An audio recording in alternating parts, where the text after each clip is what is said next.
General Balaram Sagai Jambagi Jama Kuntra Taruk Suba Leki Jabagi Kum Ledabasu Kaitok Putna Birakriba Kumna Mokku Masigi Thoramasi Simbiriba General Balalai Guru Madi Mayam Kumna Mokku Taramna Uchabadina Ikai Kumnaba Uchab Thoramasiki Makajata Zarko Oina Kudi Thoramasigi Mayai Tangbalda Manipur Legislative Assembly Honorable Speaker, Working President of General Balaram Sawai Jamba Foundation. Ikai Kumnajaraba Sri Samshan Injali Ikai Kumnajaraba Dr. Dhanabillai Shram, Social Scientist.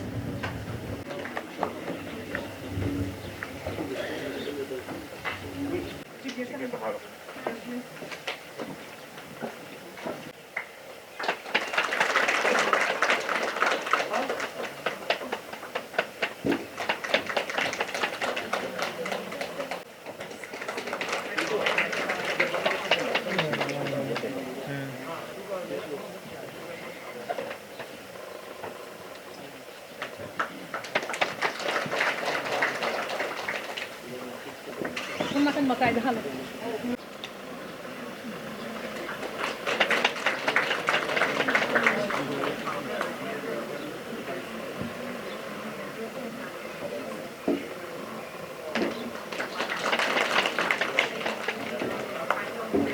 Sagai Jamba Foundation na chamnaba kudo lama ngasigi mutung lensing asida Thoramasi Hondopaki Maya Chukat Pinabagi Damakta Maya Tangba Palabada Manipur Legislative Assembly Honorable Speaker Sri Thokchom Sajak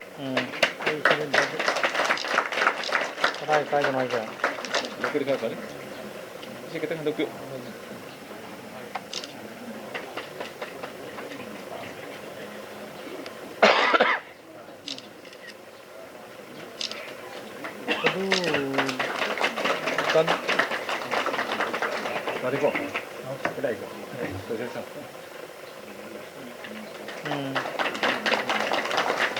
Tadi dulu. Tadi mana?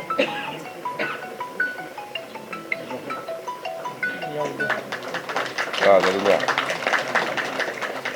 Phải rồi lạc cái này.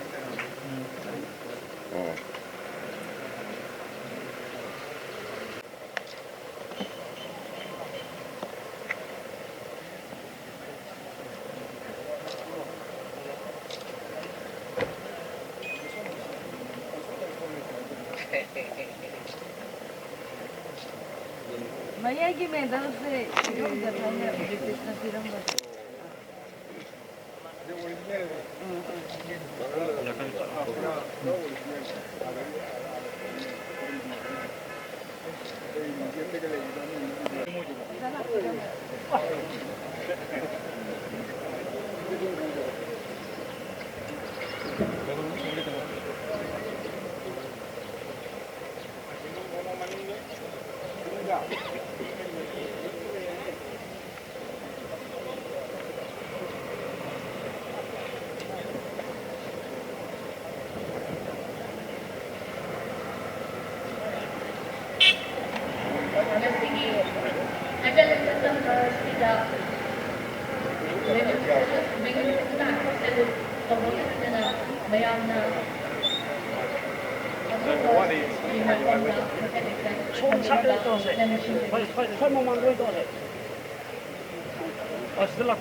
Kita bonong gitu deh.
Foundation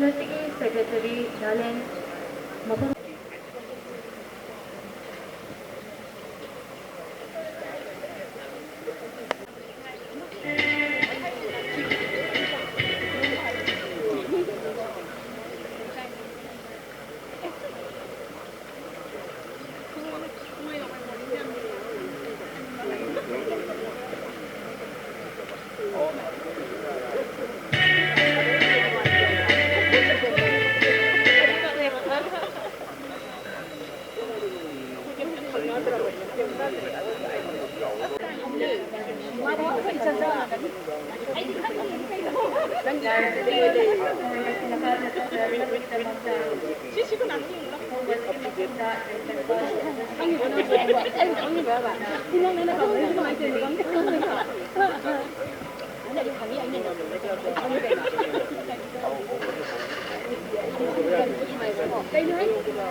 Ingkha tamnabagidamagta ranking nakikita yawba ranking अथवा असली महाराज गंभीर Singh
Panggal Chambriba Kulli Jari Napai Panggal Chambriba Kulli Jari Namu Mudhi Kaya Sumiram Sida Saithari Namu Mudhi Kaya Sumiram Sida Saithari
ꯊꯧꯖꯔꯤ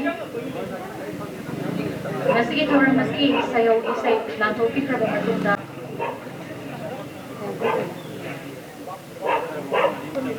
ꯄꯤꯕꯤꯅꯕꯒꯤꯗꯃꯛꯇ General Balaram Sawai-Jamba Foundation की Public Secretary Sadana Ningthozambu Kaushinjari Chahi ki kumnon chahi chamaga kuntha taruk shuba kumnon si beita ihan hanga wina bayan isda mapung wina phana naga bayan ki chief place ki lang kumda nation duna lady ba Sri Honorable Sri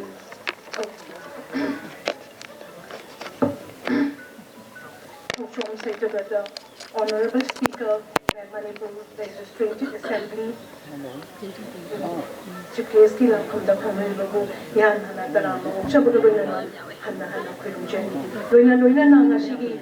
President ki lang kumda idaw pwede kwaida ki idaw Balaram ki idaw mashu aton ba hay tare mashu amang katang loan mashu na idaw na pambigani hana ayaba bibani adugo haksang nungay dabagi matungina Kuina Pambaga Dungai, the Roy Haida Padagi, Apodi Walking Presidents, Ido Balaram, Foundation, Apodi Trust Foundation, Walking Presidents, Sri Sansambu, Pambinaba, Haizarupada, Harau Na Yaratana, Nasi election, Bilibabu, Hana, no Chabagaloina, workshop.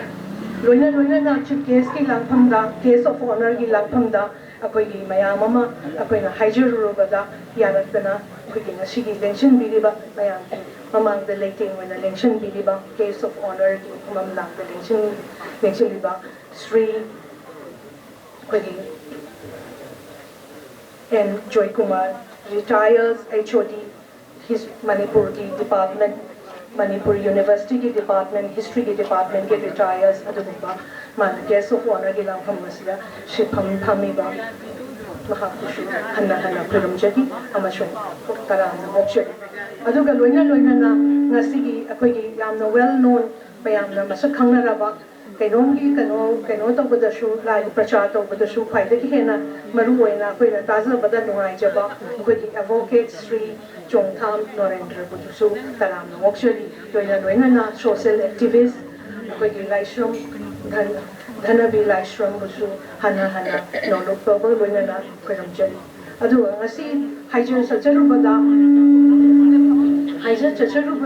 Mayamamana, Harau audience, wonderful audience, Haibatare, Mayami, special invitees, Aduga Royanona, Ichan, Ahalaman, Lai Guru, Marumapang, Kwai Kibigna, Nasiki. Mayamamagi, Yamna wonderful Wiba audience, today's the Pambi the nation, the Pidam, Taram, Wokchabuda Loina Hana, Kuramjali, Aduga Loina, Mediagi, my gate issue, Club ki my gate issue, Aduga, Atay, my gate issue, Mammy Wina Panjadra shoe, Mayamama Yopi, Bakudi Makushu, Aina Taramo Cheli. Lusiki Matakta, I couldn't find the Ginungai, but the Mayamama, the shed on Badi, Pagi, NGO Gito Biliba, Suranjoy team. Adagi Bobby, Adagi Murtagi, IDSP, Haidara.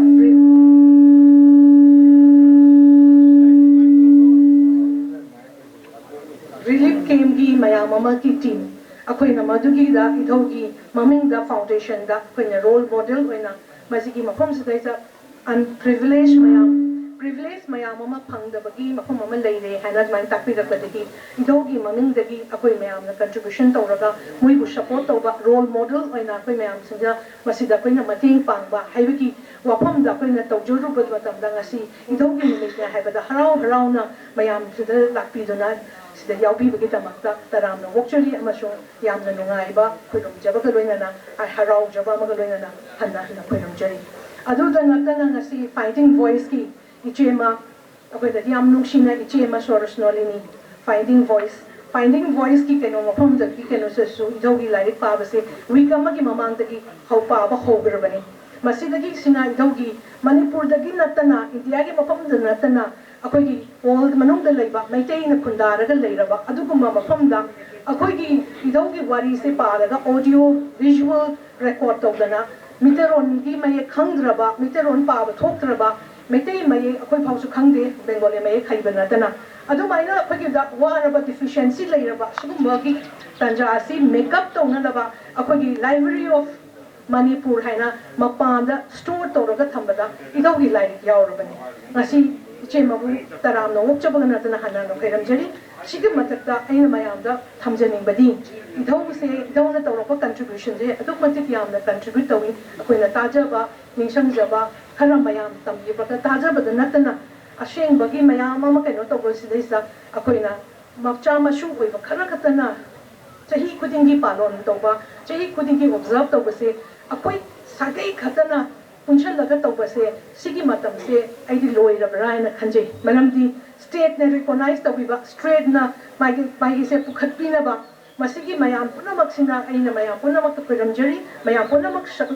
सोगतपियु मयाम पुनमक थौना हापियु अदुगुंबा इधौ Balram लेबाकी दमक्ता Maharaj चंद्रकीर्तिगी मतमदगी अखोगी इधौ पुपीबा Heera इधौ हीरासु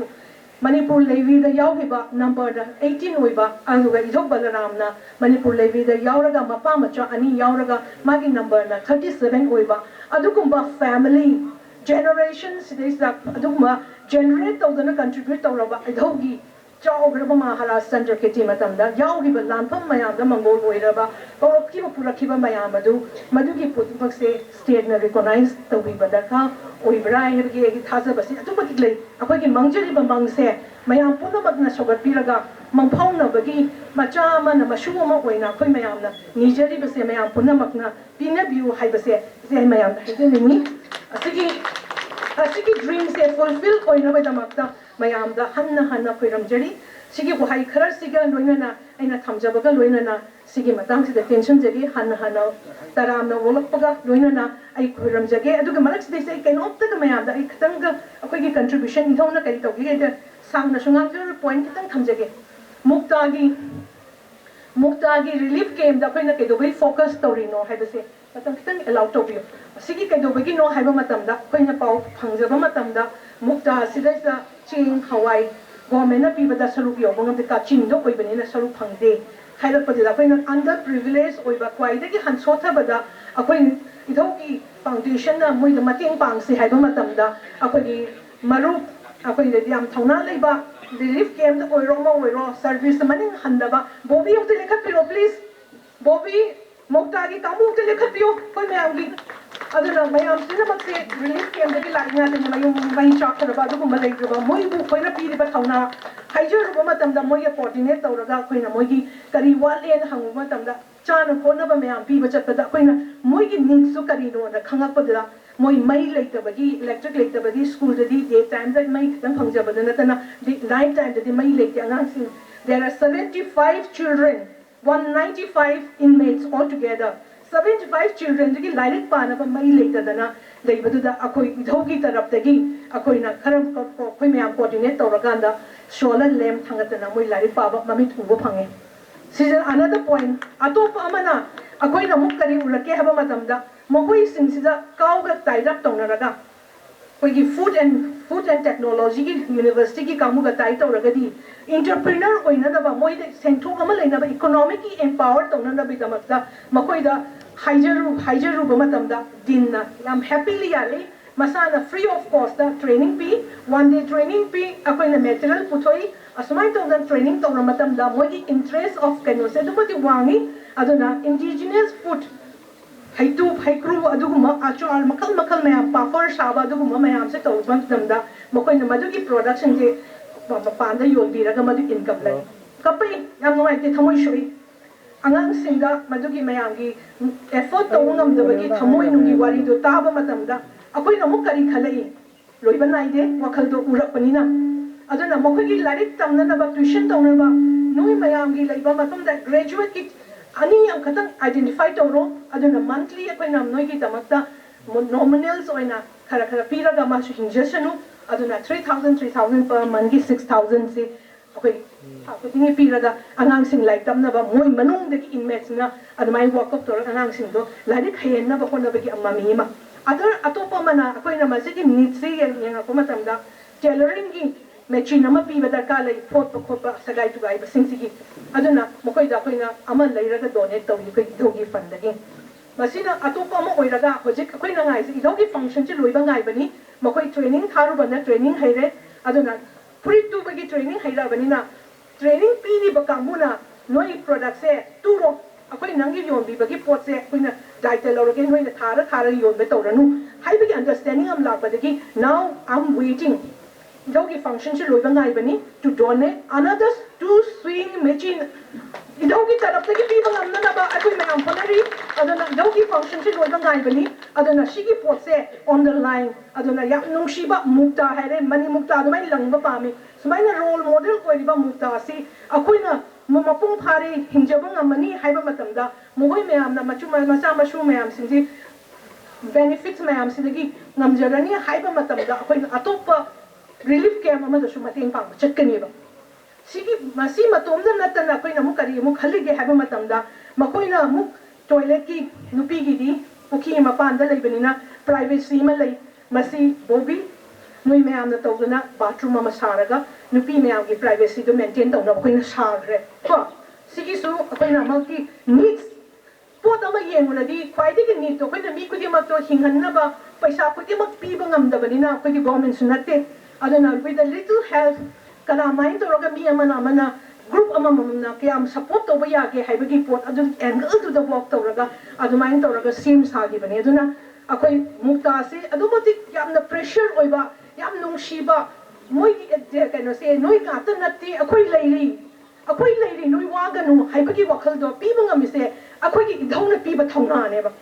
idhauna south ki wing da mana south ki side da manipur gi lani oina nga ki ba southern wing da nga ki bani na very good rapport with the tribal adu su kuki ka mu ga yamna good rapport legi mana tawri ba dealing du na ma si family ne khan gi bani adu na idhauna south rom da focus to bani na akoi mashu shu south rom da focus to raga mukta bu sogat pa hai ba se cd akoi gi thabang ne na lojja raga thokdang ma ya ja bani adu na idhau gi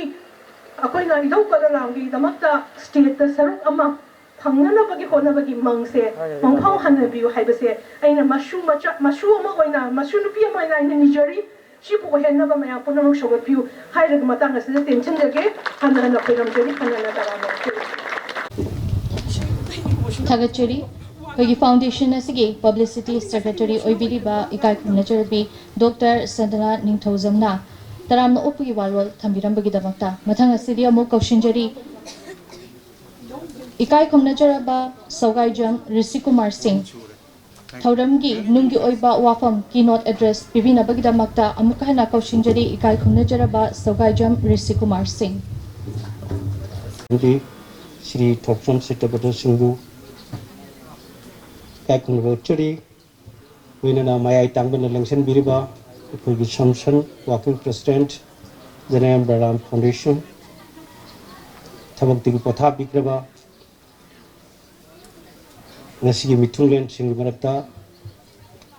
Kai Khumnachari Professor Nauram Joy Kumar Singh retired Head of Department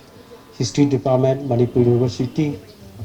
Winana Social Activist Kai Khumnachari Dr. Dhanabir Laisang Amadi Learned Advocate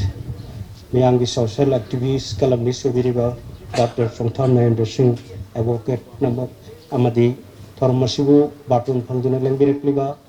Amadi Thormasibu Saruk Yabiriba Sinbao Halaman Kwai Kupu Yahna Ihan Muftada Kokona Krumjari Kai Khumnachari Nareba Naramdang Gidamak Ariba Thona Kathoklam Namalewa Kingankai Ngang Nasagi Ibu Katokpada Akak Pele Kanjakiba Laloi Amoina Punsi Horakpa Lanjing Purel Amoina Punsi Long Kiba Nintau Kol Gina Sawa Jamba Levak na Balaram General Kanglagi Toda Kaya Navudi Narok Singtana Lengak Toda Puramba Kalap Yang Tibana Talaba Kanglagi Pungi Lengak Loy Aiwai Krabai Budau Sang Labaning Sing Bagi Amamba Hingi Matam Loy Kiduna Angan Mamatam Horoptuna Ahang Bakoro Nongdonda Arang Batawan Michak Ama Oina He Namangal Tot Ngalan Biba Tabang Sema Mapuna Ina Biba Warasnu Kurum Zari Nahakta Layo Kraba Sawajamba Bararam Kuman Ningto joypai ani subana sawajam punga yumsang lakpadagi tarani thoi suba suthangni joypai ani subana pokpa kongana lairen jam sanuga panaduna sagai gi sadanogda mathang tarakki general asi pok chungai sawajam punga asigi generation trama thoi lekre generation ama haibadi mapa amana masa lerapasi masagi sei kunsagi sang chapta pabada balaram general asi pok tringai sawajam punga lebasi taramari suba century sadagi hore ngasidigi pabada sagai asi sahi samagi mamangda sawajam punga jumsal kle kanglegi lengak ron saruk yaba na lakre maitri baki lengak purel marjit sing mayang ambagi lengak loiramdai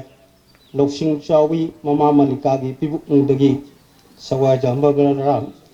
tarung khorok ni thu pamai bagi lengak ta alum lapo kiba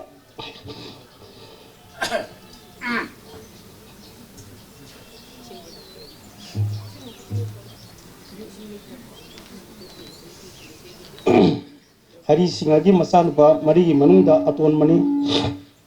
masanupa yama suji chingna mejoroi ki aduga aton balramna manipur lengakta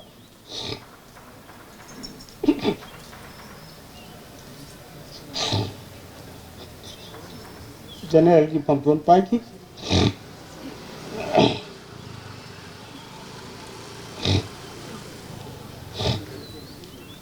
Balaram Singhagi angang wetni punsi tangkak keradi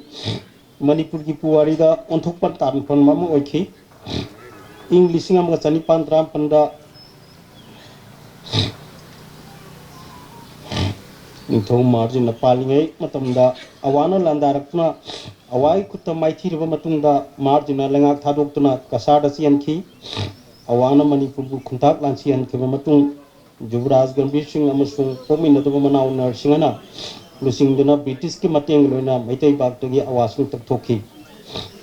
lanpham masida barrangi apopa Hari Singh su saruk yakhi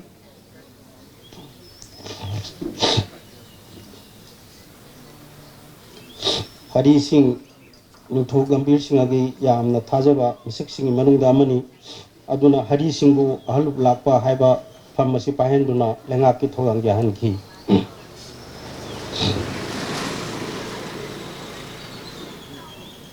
Balaram Jayangi punsi wari ne narpada mahaki apopi Malika Devi gi hai singba budi loksing naina da bayarakte mapu ba Hari Singh lai khidra matunda Malika Devi nithau kolga lapthok na khide Maharani Kumudini gi asan bi mata amoina wa tanapam na leraki masimakna Maharani Kumudini gi masimakna Maharani Kumudini kasada sian batamda mahakaloina na masa bradam pu no chenmin nakhi meyeng amada haiba tarabadi Malika asi Maharani Kumudini gi achan bi mata amoy butanatana silam sinthong ya min nabi misak amasuni haibisuni kutniti haibi rajniti khangbi poram jatpi napi amasu oikhi mahaki ing tappa sangkhon ba wakhallon na yet khangna khong thangbi thabak khudmak asaw yaudra munna kantharaga tofam thokpa tobagi gunsing asini general Balaramda mama ama oibagi khudol tambilam basi asigma mama dagi lohuba gunsing asina masanupa Balaramna asaw bana laga laman kumbagi mawongda bisara mata tawkhide Balaramna top garot court ki judicial in charge oidana lenga ki judiciary gi thawdang chu yarki wael khudimak achan miran munna yenglaga bisar tawki mara lerabsu sibigi charak phanglaba mi phawba ni thawda hajaraga mathai kanbi ki mangaktani ma ki wakhalla lebak praja bunga pi senbiba minung sigaloina na praja bu loina ba praja bo wa ba pi daba hairusna ma ki athoiba wakhalon oiki Narsing Maharaj na sahi tara regency oina sahi taruk Maharaj oina lengak puram laba matungda manaw nupa Devendra na lengak pahurpu matamda kasada lekhiba Sandakiti amadi magaloina basing Balaram yauna laklaga landa aduna Sandakiti Maharaj ki sahi kuncha ter ki कुंठाचे लोंगी सांग मरा cell वाले मणिपुर लेखी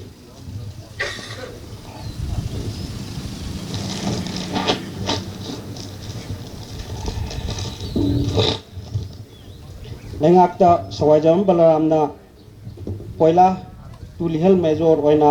लेंगाक्ता मरुब थौदांग लदुन सरुक यारखी माकी हाइसिंगबा संखोलबा गुल मयामना बलराम सिंह निंथौगी ख्वाइदगी थाजो मिसक ओइना लेंगाकी मरुब थौदांग यारखी चंद्रकिति महाराज की लेंगाक्ता ख्वाइदगी मरुब फमनाइबा अनिख पनबा तारबदी सवाइजाम general Balram अमसुंग थंगाल अनिसिनी सार James Johnson की लाइरिकता सुन इरी मागी लाइरिक माय एक्सपीरियंस एंड नागा ही लेवल लाइरिकता सुन इरी the only two important and powerful subjects are the two ministers Thangal Singh and Balaram Singh there are no other individuals in the state who possess any power or wealth worth mentioning aduna चंद्रकिति की लेंगाक्ता ख्वाइदगी मरु ओइबा मिसक अनि पनबा तारबदी Balram general अमदी थंगाल ओइखी मसिन तागलेबदी बलराम अमसुंग थंगाल अनिसी चंद्रकिति महाराज की येत अमसुंग ओइगी पाबो Moina लेंगाक इ हाइबसिनी चंद्रकिति महाराज की लेंगाकना बेली की सरुक खर नतना अतई लंगे सरुक सिंगदी बलराम अमदी थंगालना इंचार्ज ओइना लेंगाकी बलराम जनरल खा नोंचुप थंग सरुक कसार यावदना अवांग नोंपोक की कासिन की सरुक खरा लोइनना हौजिकना बर्मा की लम ओइख्रबा मतमदुरा मणिपुर लेंगाकी मनुंग चलंबा सोमरा बेसिन अमदी कबो बेली की सरुक यिंगसिनखी लेमौरिबातै सरुकना थंगालने यिंगसिनखी मबानी की मियंग मखादा लेंगाक लेखिबना सही कुंचात्रे चंद्रकिति महाराज की लेंगाक फेर हाइदना पानखी मणिपुरी खा थंग सरुकता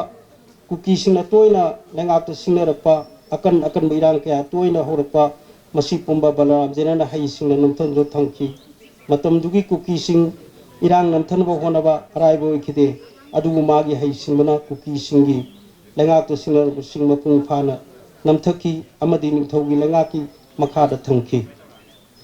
माकी मतमदा अवालेबाक्ता ब्रिटिश के लोइना एक्सपीडिशन क्या तौखी इंग लिसिंग अमगा चानिपान हुंद्रामाथोय हुंद्राइनिथोय लुसाई एक्सपीडिशन लाखी लुसाई सिंगना लेंगाक्ता लान होरक्तना रेवोल्यूशन तोरक्तना लेंगाक्ता असो चैथिंग पिरखी लालोवोदरा ब्रिटिश नुपी मसा अमसु लुसाई सिंगी खुदुम चनखी अदुबु लेंगाकी लांजिंग पुरेल अमा ओइना इहवोदु नमथकी अमदी ब्रिटिश नुपी मसा अदुबु सुकनखी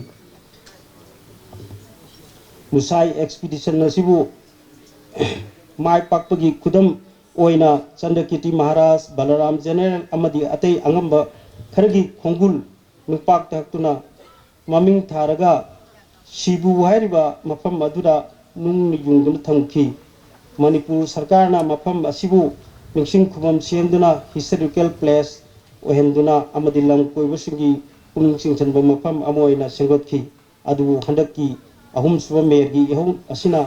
मफम मसी थुगाइख्रे हाइना फोटो क्या थागलप उखी मफम फेजरोल डिस्ट्रिक्ट की मनुंग चली सवाइजब बलराम सो लिसिंग चनिपान हुंद्रा मापन मणिपुर लेंगाकना जनरल फम थिंदोकी मणिपुर लेंगाकी जनरल अहुम लेबिगी मनुंगदा महाकना सीरियल नंबर 1 नि रैंक नंबर 1 नि माकी थोइदोकपा माय पाकुसिंग मनुंगदा सिंथाबा याबदी केदार एक्सपीडिशन सो लिसिंग चनिपान मफुर मंगा असिनी सार जेम्स जॉनसन गलवेना चीन विन रिवर मैम निथी तुरेन है खंगने मफम तोरबान ताबा केरात लम हजिकना थानजुट है खंगना मफम मसिदा एक्सपीडिशन चथकी अहुम सुबा एंग्लो ब्रह्मीज वार मतम सुइखी एक्सपीडिशन नसिदा बलरामना मणिपुर लामी की लुसिंखी अमदी अवाबु माइथी पिदुना ब्रिटिश किया की पुंसी कलखी लाम फर्मसिदा महान लौखिबा थोदांग मसे खंबीबोना क्वीन विक्टोरिया ना सना की मेडल पीदुना इकाय खुंब उठी असिगुम मना पीबसी मणिपुरी सिंगी मरक्ता जनरल बलराम खक्तनी सो लिसिंग चनिपान मरफु माथोइदा इरेंगबम थुंदांगबना लुसिंगदुना निंथौफम मुन्नब होनरपदा बलरामना माइथी पीदुना रेबेल सुंग फादुना बंदी ओइना पुरखी अदुबु मणिपुर की जेल दा मखोइसिंग अदु विचार तौदना पंहा ताहलकपदगी सवाइजाम जेनेरल ना हादन बनी हाइबा तोंगा संदुरखी तोंगा असी बलराम ना तारकपदगी बलराम ना चंद्रखोंगदा लेबा मतमनी चंद्रखोंगदगी तनन हलकलगा तौनु थबक अदु उबदगी निंथौदा हाजेदना फारसी तौदोरम लबा माइबा निंथौबाबु कनबिखी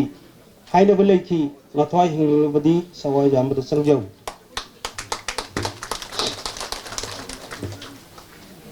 जनरल बलराम नरसिंह महाराज की मचानुपी महाराज कुमारी खेलेंद्रश्वरी गलोइना लुहोंगिना लेमिनखी अदुबु मचानुपा इबुंगो हल सिंगा पोलमलगा पुंसी पिथमनखी मसिगी मतुंगदा मनाउनुपी महाराज कुमारी चानुसना तुनुसनायन सुखंगबसिगा युम्बान मिनदना मचानुपा मरी पोखी बुबोन सिंह भोगेंद्र सिंह इबुंगो चौबु सिंह अमसुंग गोपाल मचा सिंहनी मचानुपी अनी अदुना इबेम चौबी लैमा अमदी तंपाक लैमनी संदकदी महाराजना इंग लिसिंग अमगा चनिपान मरफु तरुक एप्रिल थागी कुंतरुकनी 26 एप्रिल दा थुखरबा मतुंग मचानुपा अहल सूरचंद्रना सिंहासन काबगी काय कुंदब उत्पोयना बलराम सिंहना अवा लेबाकता एक्सपीडिशन चतखी बंदी तरा इरोय संदंग सामू क्या फादन पुरखी खोंचत असी नुमित कुलहुमदोनी चंग चथखी मतमदुगी लंबी थोंग फत्तबना नुमिदांग ओइरकलबा पुंसी खोंचत ओइरकपगा हचांगी फिवम सोक्चन बने हेमखिदना मैत्री बाकी अथौबा तांगलबा मणिपुरी मागी मो पारी सवाइजाम बलराम लेंगा की थौदांग थादोक्तुना मेगी तांग अनि इंग लिसिंग अमा चनिपान मरफु मापन खोंजोम लान लाकदबा सही अहुम वादङैदा लाइरमलेंदा तिनखी ngasi phawbada manipur lengakna manipur amadi british anigi lamda leikhidraba singidi tattana ningsing thoram kaya pangthokna lakli ningsingli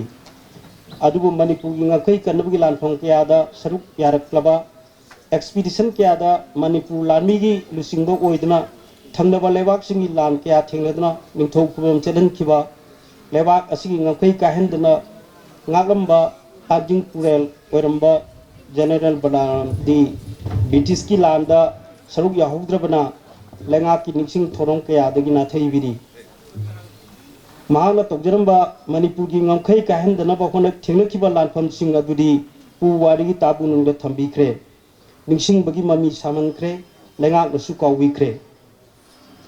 अवागा लान कया थेंगनदना मणिपुर वो अवाई खुत्तगी मिखा पोंदने विदवक्ता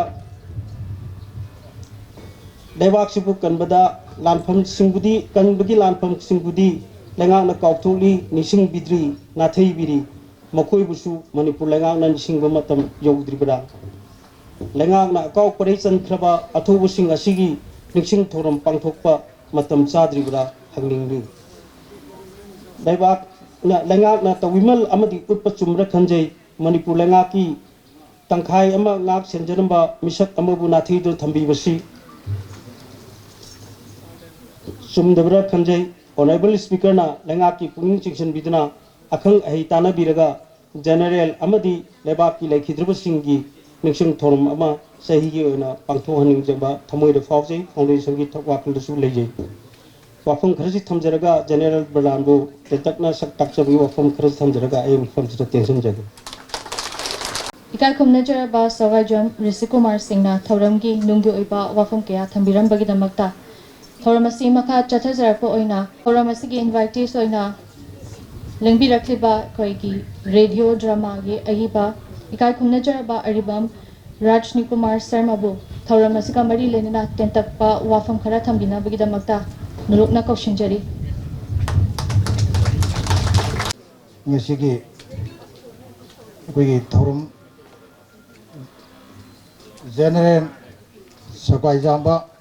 बलराम गिमितम असिबु इकाई खुमनबग लोइना इकोकना खुरुमजरी मथंगा जनरल बलराम सकाइजांबा फाउंडेशन सिंधुना पांथोक लिबा जनरल असिगी ꯂꯩꯈꯤꯗꯕꯒꯤ ꯆꯍꯤ 153 ꯁꯨꯕꯒꯤ ꯊꯧꯔꯝ ꯑꯁꯤꯒꯤ ꯑꯊꯣꯏꯕ ꯃꯤꯊꯨꯡꯂꯦꯟ ꯑꯣꯏꯅ ꯂꯦꯡꯕꯤꯔꯛꯂꯤꯕ ꯑꯩꯈꯣꯏꯒꯤ ꯌꯥꯏꯁ꯭ꯀꯨꯜ ꯀꯦꯟꯗ꯭ꯔꯒꯤ MLA ꯑꯗꯨꯒ ꯃꯅꯤꯄꯨꯔ ꯄꯨꯝꯕꯒꯤꯅ ꯑꯩꯈꯣꯏꯒꯤ ꯁ꯭ꯄꯤꯀꯔ ꯁ꯭ꯔꯤ ꯊꯣꯛꯆꯣꯝ ꯆꯩꯇꯕ꯭ꯔꯇ ꯁꯤꯡꯍꯕꯨ ꯏꯍꯥꯟ ꯍꯥꯟꯅ ꯏꯀꯥꯏ ꯈꯨꯝꯅꯕ ꯎꯠꯆꯔꯤ ꯃꯊꯪꯗ ꯑꯩꯈꯣꯏꯒꯤ ꯄ꯭ꯔꯁꯤꯗꯦꯟꯒꯤ ꯐꯝꯐꯝ ꯂꯥꯡꯗ ꯂꯦꯡꯁꯤꯟꯕꯤꯔꯤꯕ ꯁꯒꯥꯏꯖꯝ ꯁꯝꯁꯣꯟ ꯁꯤꯡꯍꯕꯨ ꯏꯀꯣꯛꯅꯅ ꯈꯨꯔꯨꯝꯖꯩ ꯏꯀꯥꯏ ꯈꯨꯝꯅꯕ ꯎꯠꯆꯩ ꯃꯊꯪꯗ ꯃꯤꯌꯥꯝꯅ ꯁꯛ ꯈꯪꯂꯕ ꯁꯛꯅꯥꯏꯔꯕ professor Naorem Joykumar Singh retired HOD department of history Manipur university मथंगदा धनबीर लाइसम सोशल साइंटिस्ट है मियाम खंगबिरिबा लोइनाना डॉक्टर चोंगथाम नरेंद्र सिंह एडवोकेट अहुम मसिबु मसक नायरबा अहुम मसिबु इकोकना खुरुमजे इकाई खुमनबु उसे हारिबा अन पंजगिरिबा सिंह असि तसेंगना अखोगी सकनायरबा अदुगुंबा कैनोने इतिहास की मरम खंगबा अमना सोशल अखोई सोसाइटी सिगी मरम नैनबा हिरम खुदिमक्ता दुम अखोगी खंगबीबा अखोगी ओजा धनबीर लाइसमनी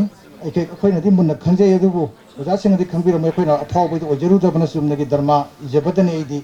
लोइनाना ngasi tinbiriba सगाइजमगी अखोगी फाउंडेशन अखोगी डेट यूनिवर्सिटी असिगी यूनिवर्सिटी असिगी थौरम असे पुंग फानब लेंबिरक्लिबा खुदिमकपु इकोकना खुरुमजै तसेंगना आई सुबनगी रेडियोगी अखोई कनो है तारे अईबा लीला मरुइन इतिहासदा खुद थाजबा करिगिदमक्ता इदा खुद थाजरिबना हाइबा मतमदा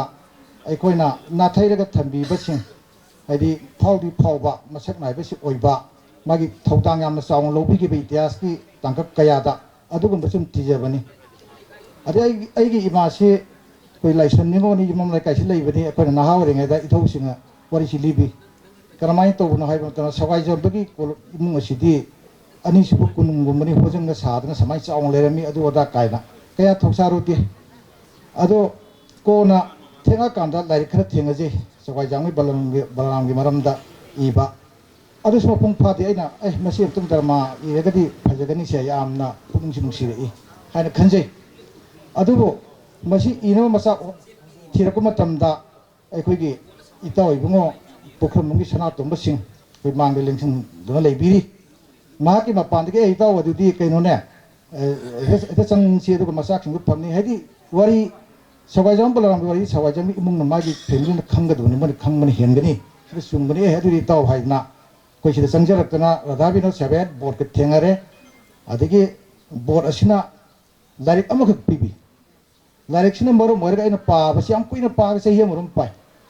अदे अतोप लाइक सिग मरि लेनबा सिम थिजे करिगो सेथावन को माबो मु यंगिन तोरे लंबो बु यंगजै अर मसिना सु यारोइ दुरी हाइदना मसि धर्मा मि इरकबनि गरि पोकपदि ngasi भौगी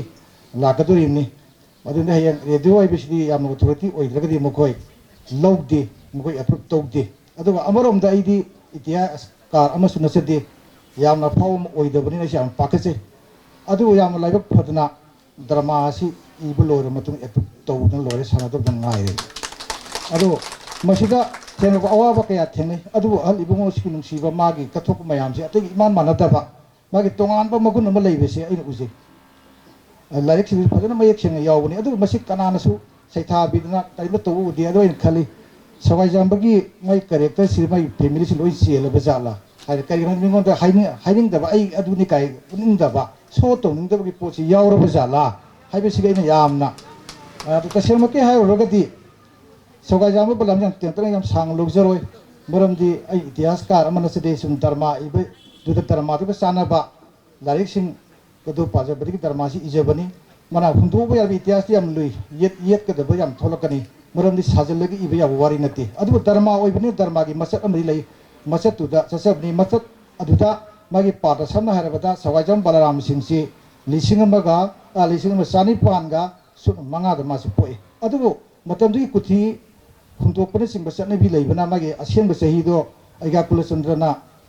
माने पिरंबा कनो द ओइगनि मरमदि कैगनो हाइबा मतमदा ꯃꯥꯅ ꯂꯦꯕꯤꯒꯤ ꯁꯤꯐꯥꯏ ꯈꯟꯕ ꯃꯇꯝꯁꯦ ꯃꯁꯤ ꯃꯥ ꯆꯍꯤ 19 ꯁꯨꯗꯕ ꯁꯨꯛꯌꯥ ꯌꯥꯗꯦ ꯑꯗꯣ ꯆꯍꯤ 19 ꯁꯨꯕꯒꯤ ꯃꯇꯝ ꯑꯗꯨꯒ ꯊꯪꯒꯥꯜ ꯖꯦꯅꯔꯦꯜꯁꯤ ꯃꯥ ꯁꯤꯕ ꯃꯇꯝ ꯆꯍꯤ 35ꯗ ꯁꯤꯕꯅꯦ ꯃꯥꯁꯤ ꯑꯗꯨꯅ ꯃꯥꯒꯤ ꯆꯍꯤꯁꯤ ꯃꯕꯥꯅꯤꯁꯤ ꯌꯥꯝ ꯍꯟꯅꯗꯦ ꯃꯔꯨꯞ ꯑꯣꯏꯅ ꯇꯤꯟꯅꯕꯒꯤ ꯋꯥꯔꯤ ꯌꯥꯝ ꯀꯨꯞꯅ ꯂꯩꯕ ꯑꯗꯣ ꯑꯈꯪꯕ ꯁ꯭ꯀꯣꯂꯥꯔꯁꯤꯡꯅ ꯃꯥꯏ ꯄꯤꯕꯤꯕꯗ ꯆꯨꯝꯒꯗ꯭ꯔꯥꯅ ꯈꯟꯖꯩ ꯈꯦꯠꯅꯔꯒꯁꯨ ꯊꯥꯗ ꯀꯩꯗ ꯈꯦꯠꯅꯒꯗ꯭ꯔꯥ ꯑꯗꯣ ꯁꯨꯃꯥꯏꯅ ꯊꯦꯡꯅꯖꯕ ꯑꯗꯣ ꯁꯒꯥꯏꯖꯥꯎꯕꯝ ꯕꯂꯔꯥꯝꯁꯤ ꯁꯣꯔꯣꯖꯤꯠ ꯃꯍꯥꯔꯥꯖꯅ ꯄꯥꯟꯕ ꯃꯇꯝꯗ ꯃꯥ ꯄꯣꯛꯑꯕꯅꯤ ꯑꯗꯣ ꯇꯁꯦꯡꯅ ꯍꯥꯏꯔꯕꯗ ꯃꯁꯤ ꯅꯤꯡꯊꯧꯔꯣꯟ 5 ꯆꯨꯞꯅ ꯊꯦꯡꯅꯔꯕ ꯃꯗꯨꯒꯤ ꯊꯧꯒꯜ ꯐꯪꯖꯈ꯭ꯔꯕ ꯑꯗꯨꯒꯨꯝꯕ ꯑꯊꯧꯕ ꯑꯉꯝꯕꯅꯤ ꯑꯗꯣ ꯃꯥꯒꯤ ꯀꯦꯔꯦꯛꯇꯔ ꯑꯃꯨꯛ ꯊꯤꯖꯩ ꯀꯃꯥꯏꯅ ꯇꯧꯏ ꯃꯥꯁꯦ ꯏꯪ ꯇꯞꯄ ꯁꯥꯎꯒꯟꯗꯕ ꯃꯔꯤꯟꯗꯤ ꯂꯝ ꯂꯩꯕ ꯃꯤꯅꯤ ꯑꯗꯒꯤ ꯁꯝꯅ ꯍꯥꯏꯔꯕꯗ ꯃꯥꯒꯤ ꯀꯩꯅꯣꯁꯤ ꯑꯩꯈꯣꯏꯒꯤ ꯅꯔꯁꯤꯡꯍ ꯃꯍꯥꯔꯥꯖꯒꯤ ꯃꯆꯥꯅꯨꯄꯤ ꯃꯣꯃꯣꯝ ꯂꯧꯔꯤꯕꯅꯤ ꯅꯔꯁꯤꯡꯍꯒꯤ ꯑꯗꯨꯒꯨꯝꯕ ꯅꯤꯡꯊꯧꯁꯨ ꯑꯣꯏꯈꯤꯕꯅꯤ ꯑꯗ ꯃꯥ ꯁꯦꯅꯥꯄꯇꯤꯁꯨ ꯑꯣꯏꯔꯝꯃꯤ ꯑꯗꯨꯒꯨꯝꯕꯒꯤ ꯃꯆꯥ ꯂꯧꯕ ꯉꯝꯕ ꯏꯆꯝ ꯆꯝꯕ ꯃꯤ ꯑꯃꯅ ꯍꯦꯛꯇ ꯌꯥꯔꯣꯏ ꯃꯥꯒꯤ ꯃꯒꯨꯟ ꯃꯥꯒꯤ ꯃꯊꯧꯅꯥ ꯑꯃ ꯂꯩꯕ ꯇꯥꯕꯅꯤ ꯃꯥꯒꯤ ꯁꯤ ꯑꯩꯈꯣꯏꯅ ꯁꯤꯃ ꯅꯤꯡꯁꯤꯡꯕ ꯆꯪꯉꯤ ꯑꯩꯒꯤ ꯄ꯭ꯂꯣꯠ ꯁꯥꯒꯠꯆꯕꯁꯨ ꯃꯇꯦꯛ ꯑꯃꯁꯨꯡ ꯑꯩ ꯇꯝꯖꯕꯅꯤ ꯑꯗꯨꯒꯤ ꯃꯇꯝꯗ ꯇꯁꯦꯡꯃꯛꯀꯤ ꯍꯥꯏꯔꯒꯗꯤ ꯆꯧꯔꯖꯤꯠ ꯑꯃꯗꯤ ꯃꯥꯔꯖꯤꯠꯀꯤ ꯃꯇꯝꯁꯤꯗ ꯃꯥ ꯄꯤꯛꯏ ꯄꯨꯟꯅ ꯅꯤꯡꯊꯧꯔꯣꯟ 9 ꯍꯥꯏꯕ ꯇꯥꯔꯦ ꯑꯗꯨꯒ ꯊꯦꯡꯅꯍꯧꯕꯅ ꯊꯧꯒꯜ ꯐꯪꯖꯕ ꯅꯤꯡꯊꯧꯔꯣꯟ 5ꯅꯤ ꯃꯔꯛꯇ ꯗꯦꯕꯦꯟꯗ꯭ꯔ ꯀꯥꯏꯅ ꯌꯥꯎꯔꯤ ꯑꯗꯣ ꯑꯩꯈꯣꯏꯒꯤ ꯃꯩꯇꯩꯒꯤ ꯏꯇꯤꯍꯥꯁꯁꯤ ꯌꯥꯝ ꯐꯖꯕ ꯂꯩ ꯁꯤ ꯃꯅꯨꯡꯗ ꯄꯨꯟꯕꯁꯦ ꯋꯥꯡꯈꯩ ꯃꯩꯔꯥꯕꯅ ꯆꯤꯡꯕ ꯂꯩ ꯑꯗꯨꯒꯤ ꯃꯔꯛꯇꯒꯤ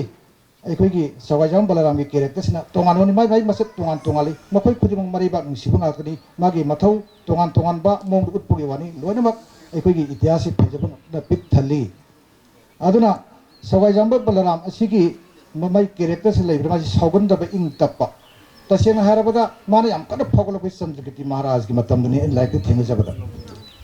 अदुना मासी हेक कनु लेबी की सिपाही चंगब मतुंग सिपाही पिक सिपाही अमदिगी फम मथंग मथंग मथंग करक जेनेरल की फमसी फंगिम अदो अखोय अयामना जेनेरल से थंगाल जेनेरल खत ओइरबोइनिंग तसेंग की लाइक थेंगबद ओइरमद्रे जेनेरल अहुम देरमी लोंगजाम बरोमासी लोंगजाम बरोमासी की सवाइजम बलराम से तरा मुकी मथक हनबजानि मासी बिसमान हाले सवाइजम भी लो कई कैसाम तुम लोंगजम दर थोली से मा लेरम बैनी अदिगे मथंग दा अखोयगे नेप्रा रोमोनी मजु जेनेरल समाइना अदि बलराम लेरे तंगाल लेरे को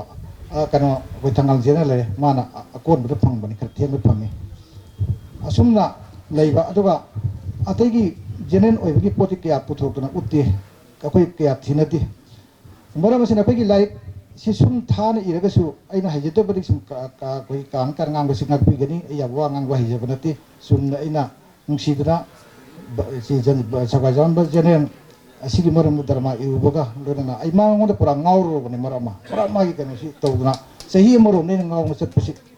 aro jikti dharma suri do na ya bi na sanagani pau tare yam tuna sanarakado male adu sanadri be pot ma aina तांग सुत्ता तो तौने हाई बड़ी नमजत याम तुम तौर को दो बड़ी माले अरे कोई ताऊ सना तो मसीमा याम वाजे की मान सी अब लारे कौन परेशान मुचली लारे तो मत याद ना संगाई पमांग पारे मागे मरी नंदा अको हिरासन दे वाई ताबी रंगनी हिरासन दे कान बे याब नती अरु मागे लाइब सिमा सही एम देन फंगदी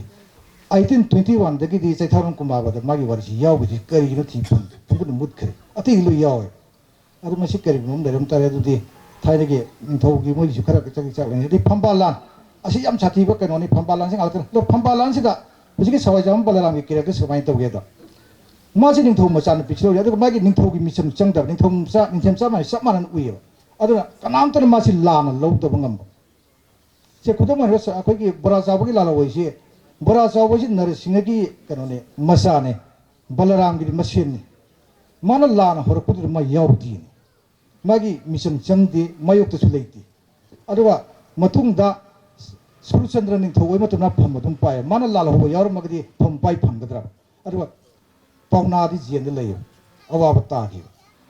अदो मतांग खिदा मो थंगालगा कोई बलराम सी कैरेक्टर नि सिकितंग थंगाना खर फिंब बलराम खर तप्पा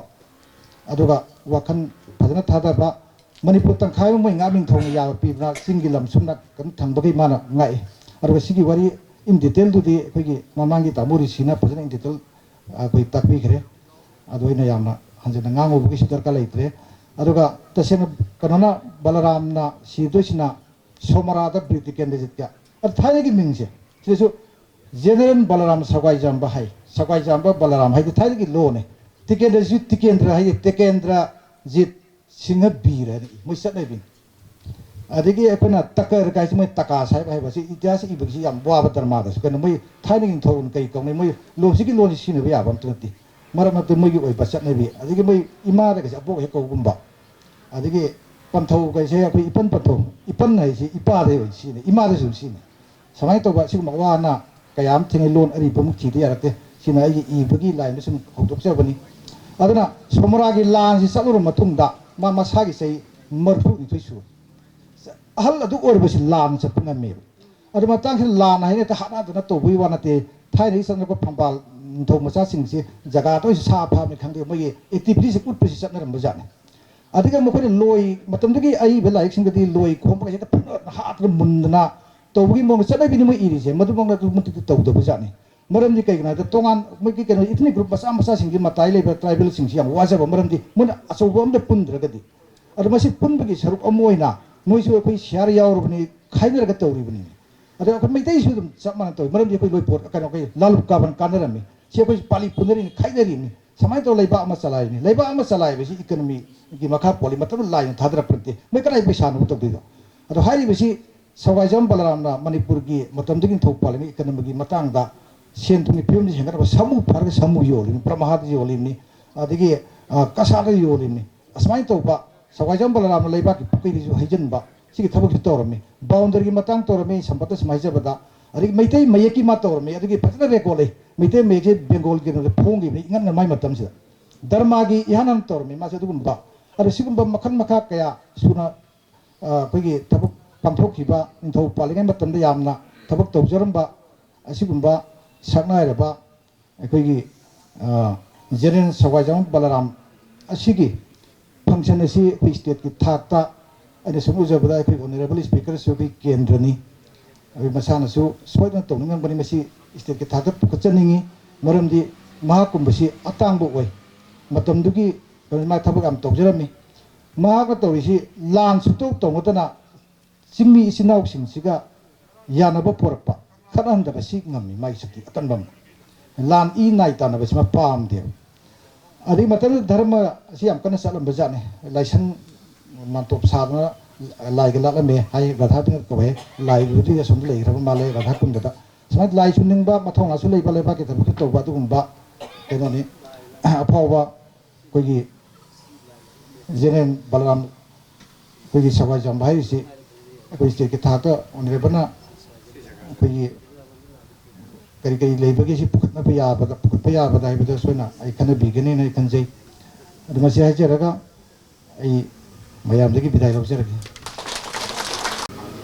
Thagachari ikai kumna jaraba aribam Rashni Kumar Sharmana wafam kaya amasu thambiramli amati mahakna izaba athoba sida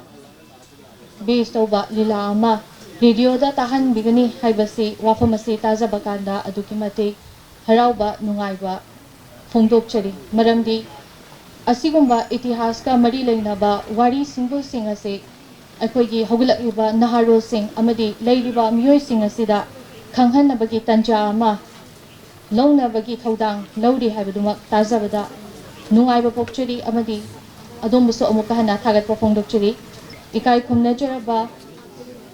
advocate ina thau pubiriba Dr. Chongtham Narendra Singh bu Thauramasiga Amari Ledana Wafum Karat Kambina Bagida Magta Kaushinjari Yamna Yai Parabu Numit Ama Oiriba Manipur ki इतिहास का general ओम खत ले रहे मेरी मनम दा general अमक की वहाँ की एनिवर्सरी है तारे असिंगमो थोरम बसिदा हम थकते लिंक्सन बिरीबा चीफ गेस्ट प्रेसिडेंट अमदी गेस्ट ऑफ ऑर्डर पुनः बकुसुक नामुतम खुरम जरगा तिंबिरीबा लमन लाई गुरु विद्वान पंडित माताजी ख्वाइपुम नम नसिगी दुमिची याम नुंगाइबा मरम म ओरिबसी करिगिनो आइबो अखोई लमदम सी असेंग इतिहास असी पाबा मसी नैनन बई खुदों चावसी फंगदे अखोई इशा इशा लारिक हैतबन अरमबसी आय अहिब मी याम ले लनाई ओइरेदी मसी याम कुकना नैनन ब खंगनब चांस सी याम वाले करिगिनो आइबो मणिपुर की लमदी खोंजों पर सकपदगी अदुदगी ड्रामा दगी लौरग इतिहास ये मसीनी क्वाइदि खुदों थिरे थे कोजिदो इतिहास ने लौरग खोंजों पर सकपन तो खोंजों पर सकपदगी इतिहास इबो मसीना हाइनिंग मसी पंगाइद हाइनबो हिस्ट्री आइसिदी मसागी रेकॉर्ड अइबो लेत्रदि हिस्ट्री को बुयादि चिनबुंग दंगांगनबो वारी कोई अदुना अखोइगी अपोप अखोइगी पा पाबुंग मोइसु दुम खर खंगमी वारी खलिबिरमने दुबो लीबो वारी गाक्तो ओइने तोwi ngasi pamphlet mo phong se paaba phangbada yamna nungai aku khangde dre leiba bot mayam ma khai masi akoi iyama gumra ka ta me hey manipur ki ityas ta ahum khaktani ni general legri se general amana sagai jama bolora mari sini amana longja am roma sing ari sini amana kangabum chidana da thangal ari bahum sini amada general oi pote ne ai adu kana am khari ne heta akhoi nepra ne mezor oi ba ne nepra mezor pukri ma pa ne forest nepra si asi general ni ka kana nong heta hai gumbo ai ngarang na tv da sang kulum doi gi tv da yengum matam da putorak paga wang khai maya ba poila ne powder le ri ba मसिन मनाव सिंगदा तांग कुन गोहुम दोय नुमित April की सिदा अदो मा येनबगी मकुत्ता सीबने पोइला ऐसे platoon नमने होजिकी मतम सिगी platoon commander ने लेरिबा मागी मखादा मी कुन लेरिबा सिंगसी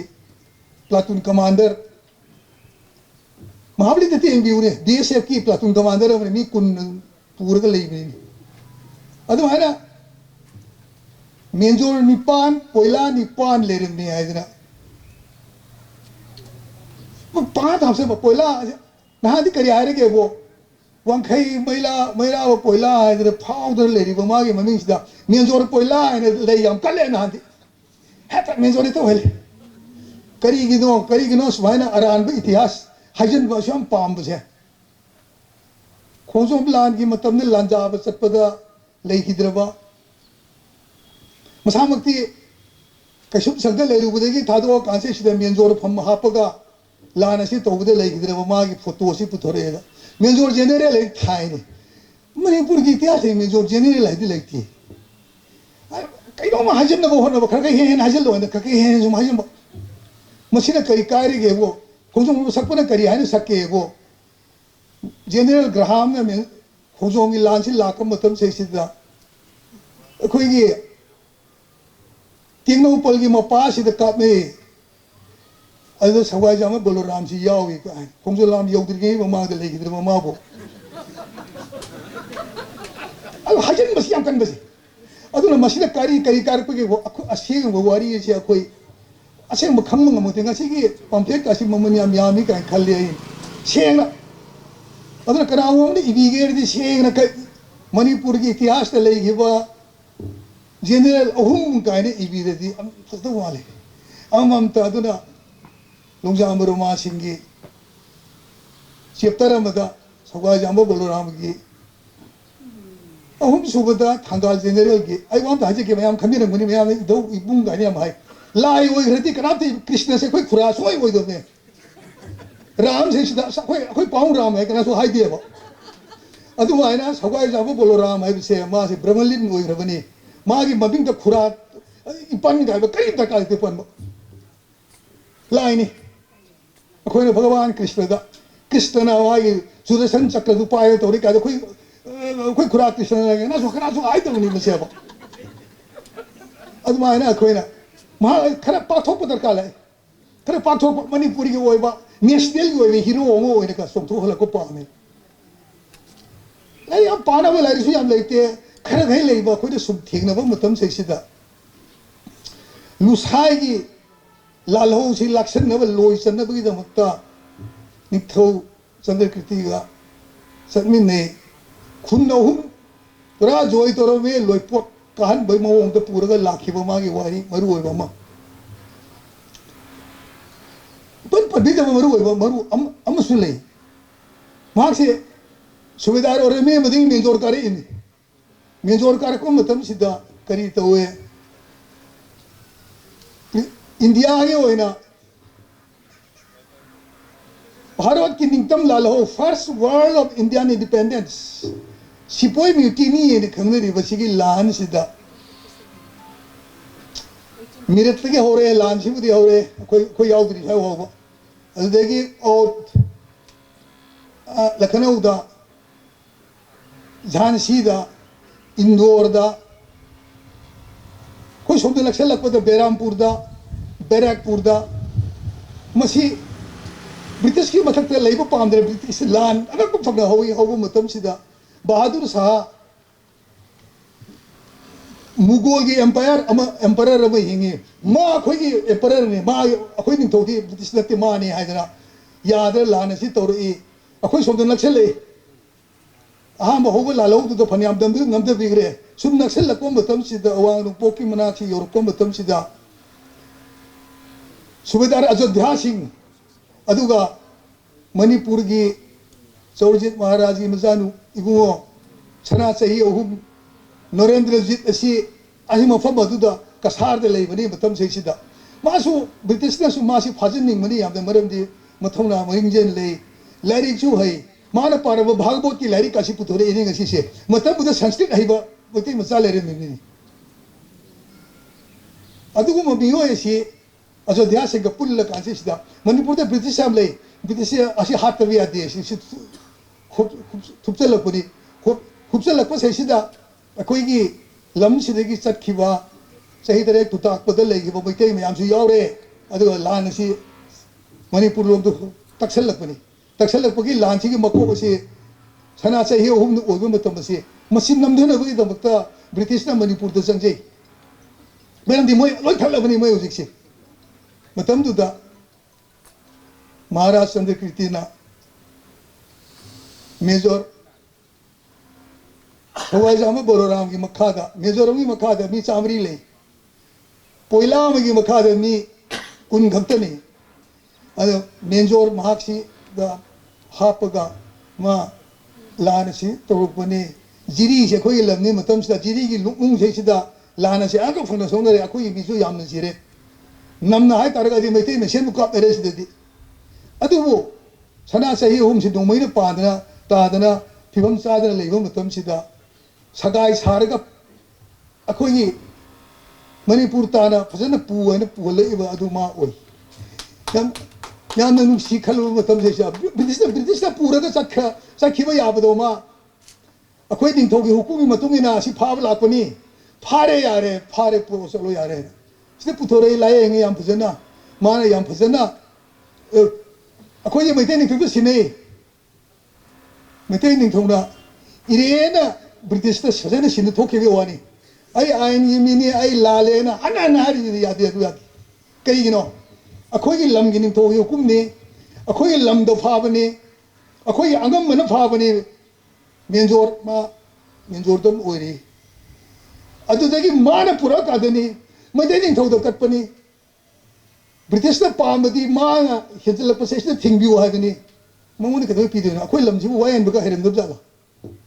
रेन लुसले वारी दु इफ बजदरे मीटी मतुंग देगु the knight commander of star of India काइना चंद्र कीर्ति को फोंगरे अदेगी मजी वारी छी एक्शन छी मसी मयान पुथोक तो सी मरम ओबी आई तो मरी पुसक अदी फोब फजदे कोई मसेन हाना वा तो ओने तो बी वारी नि काई खनबु या याम मरु ओय माना याम सेंग मागी तो हम तो को मागी ड्यूटी दी तोरम नि फजना सोवसी पूरगा पुथोगा माना थबिरमे माना लायंग में थोक याम कने सथे बिरमे निथौगी हुकुम ने मयाम सक सक थिंजले आई असि लाइक हाइबा लमजु हेबा असिगु मी सिदे नंगी सिंहासन नोमकनी थाइना हाइबस देगी ब्रिटिश सिनरी ने आ कला पानी तो थाई चही मरी लेगी वारी ले ꯃꯍꯥꯛꯀꯤ ꯋꯥꯔꯤꯁꯤ ꯑꯩꯈꯣꯏꯅ ꯈꯪꯁꯨ ꯈꯪꯅꯤꯡꯕ ꯍꯥꯏꯕꯗꯤ ꯇꯥꯕ ꯐꯪꯗꯁꯨ ꯄꯨꯛꯅꯤꯡꯗ ꯅꯨꯡꯉꯥꯏꯕ ꯑꯃ ꯐꯥꯎꯕ ꯃꯍꯥꯛꯀꯨꯝꯕ ꯑꯗꯨꯒꯨꯝꯕ ꯖꯦꯅꯦꯔꯦꯜ ꯑꯃ ꯅꯣꯡꯖꯥꯝꯕ ꯔꯣꯃꯥꯁꯤꯡ ꯖꯦꯅꯦꯔꯦꯜ ꯑꯃ ꯊꯪꯒꯥꯜ ꯖꯦꯅꯦꯔꯦꯜꯒꯤꯗꯤ ꯊꯪꯒꯥꯜ ꯖꯦꯅꯦꯔꯦꯜ ꯏꯪꯂꯤꯁꯇ ꯅꯤꯡꯊꯧꯈꯣꯡꯖꯝ ꯈꯦꯜ ꯆꯟꯗ꯭ꯔꯅ ꯏꯔꯒ ꯂꯥꯏꯔꯤꯛ ꯀꯥꯗꯤ ꯑꯃ ꯐꯣꯡꯉꯤ ꯑꯃ ꯑꯩ ꯃꯁꯤ ꯁꯨꯝ ꯋꯥꯠꯇꯅ ꯂꯩꯔꯦꯅ ꯈꯜꯂꯦ ꯑꯗꯨꯅ ꯑꯐꯕ ꯑꯁꯤꯒꯨꯝꯕ ꯃꯈꯜꯒꯤ ꯂꯥꯏꯔꯤꯛ ꯑꯃ ꯊꯣꯔꯛꯇꯨꯅ ꯁꯦꯡꯅ ꯂꯥꯏꯔꯤꯛꯇ history is either level another report to kawai wari 12 pounder and a gazli singamaki mamak maraktai kapapada hoinjare amu kapada 1 2 3 and pokhare posituo thang am par ka the modi mari kakni ka ne hai basi history ne hai sum le ho bi masi aji kari hai no si history ja kari hai no masi sare english ka do mi gon tar ka de wa am sam ngai ba subali la phagi mana ba ta hai bang pokhai ni srep nel me am yauri ni bang pokhai ka do ni masi si ka kok sana bu do na thang ko par ka langau ka ka hai ba ya bu sunat ba asi history ne ai ti ba ko si si da history ne masi khongzong sakpa section hai s sahi ani mang lai gi da lai mi du bo s techno police sida ma ga general graham go tha ya nei ka hai adum hai lari thi ba hai ba kangu mayam sing adu na koi na hai ni aseng ba history du le ga di khongzong ba sakpa section khar khara mm do yar ka do mali na tar di ba na sadu ki ba mai ta ba lam kayam da di karma na seng mo kari na pot noi document aseng balik di history ko de wai kre sigal no na ni ngasi ajani ngasi sing mo yam seng aba numi sida national hero ombagi mahaki thoram sida ai bu yawn bi ba ai matik am cha da mini kias khara le pa pale le bu fil ni ko ji adu akoi iram dam si itihas ne ne da bi khudong sa khara per po ram male ai khadra ai so nahane khud paw hai ba lakun mi te ki paw ya lari khara pa ne lari khara pa na bi khudong sa su phangi aduna heni hene khudong sa ba si per ba seng ba phaba lari yaw bu yaw ne yam le ne re am tong de re seng na ada hajen ba sem ta hap ta ba hekta ba nepra ne mizor o ene nepra mizor pukri pa le se mizor nepra ka ni heta hai na ho na ba mizor hap ka de lan chale sigre ma le ter mon mizor general ka ne ke hap ge pu thor kum ba wang khai mera ba poila ga na phau de le ri ne pung ti mo ke thamoi kai ri ne ni kun khak tak ma to ka de ma si ge se da mizor poila ga na ne hai gum ba adu di kan ben lo du ri aseng lo bu ya ba ma sa khara pu thok pi historian sing na mutang choi sum khuram jeri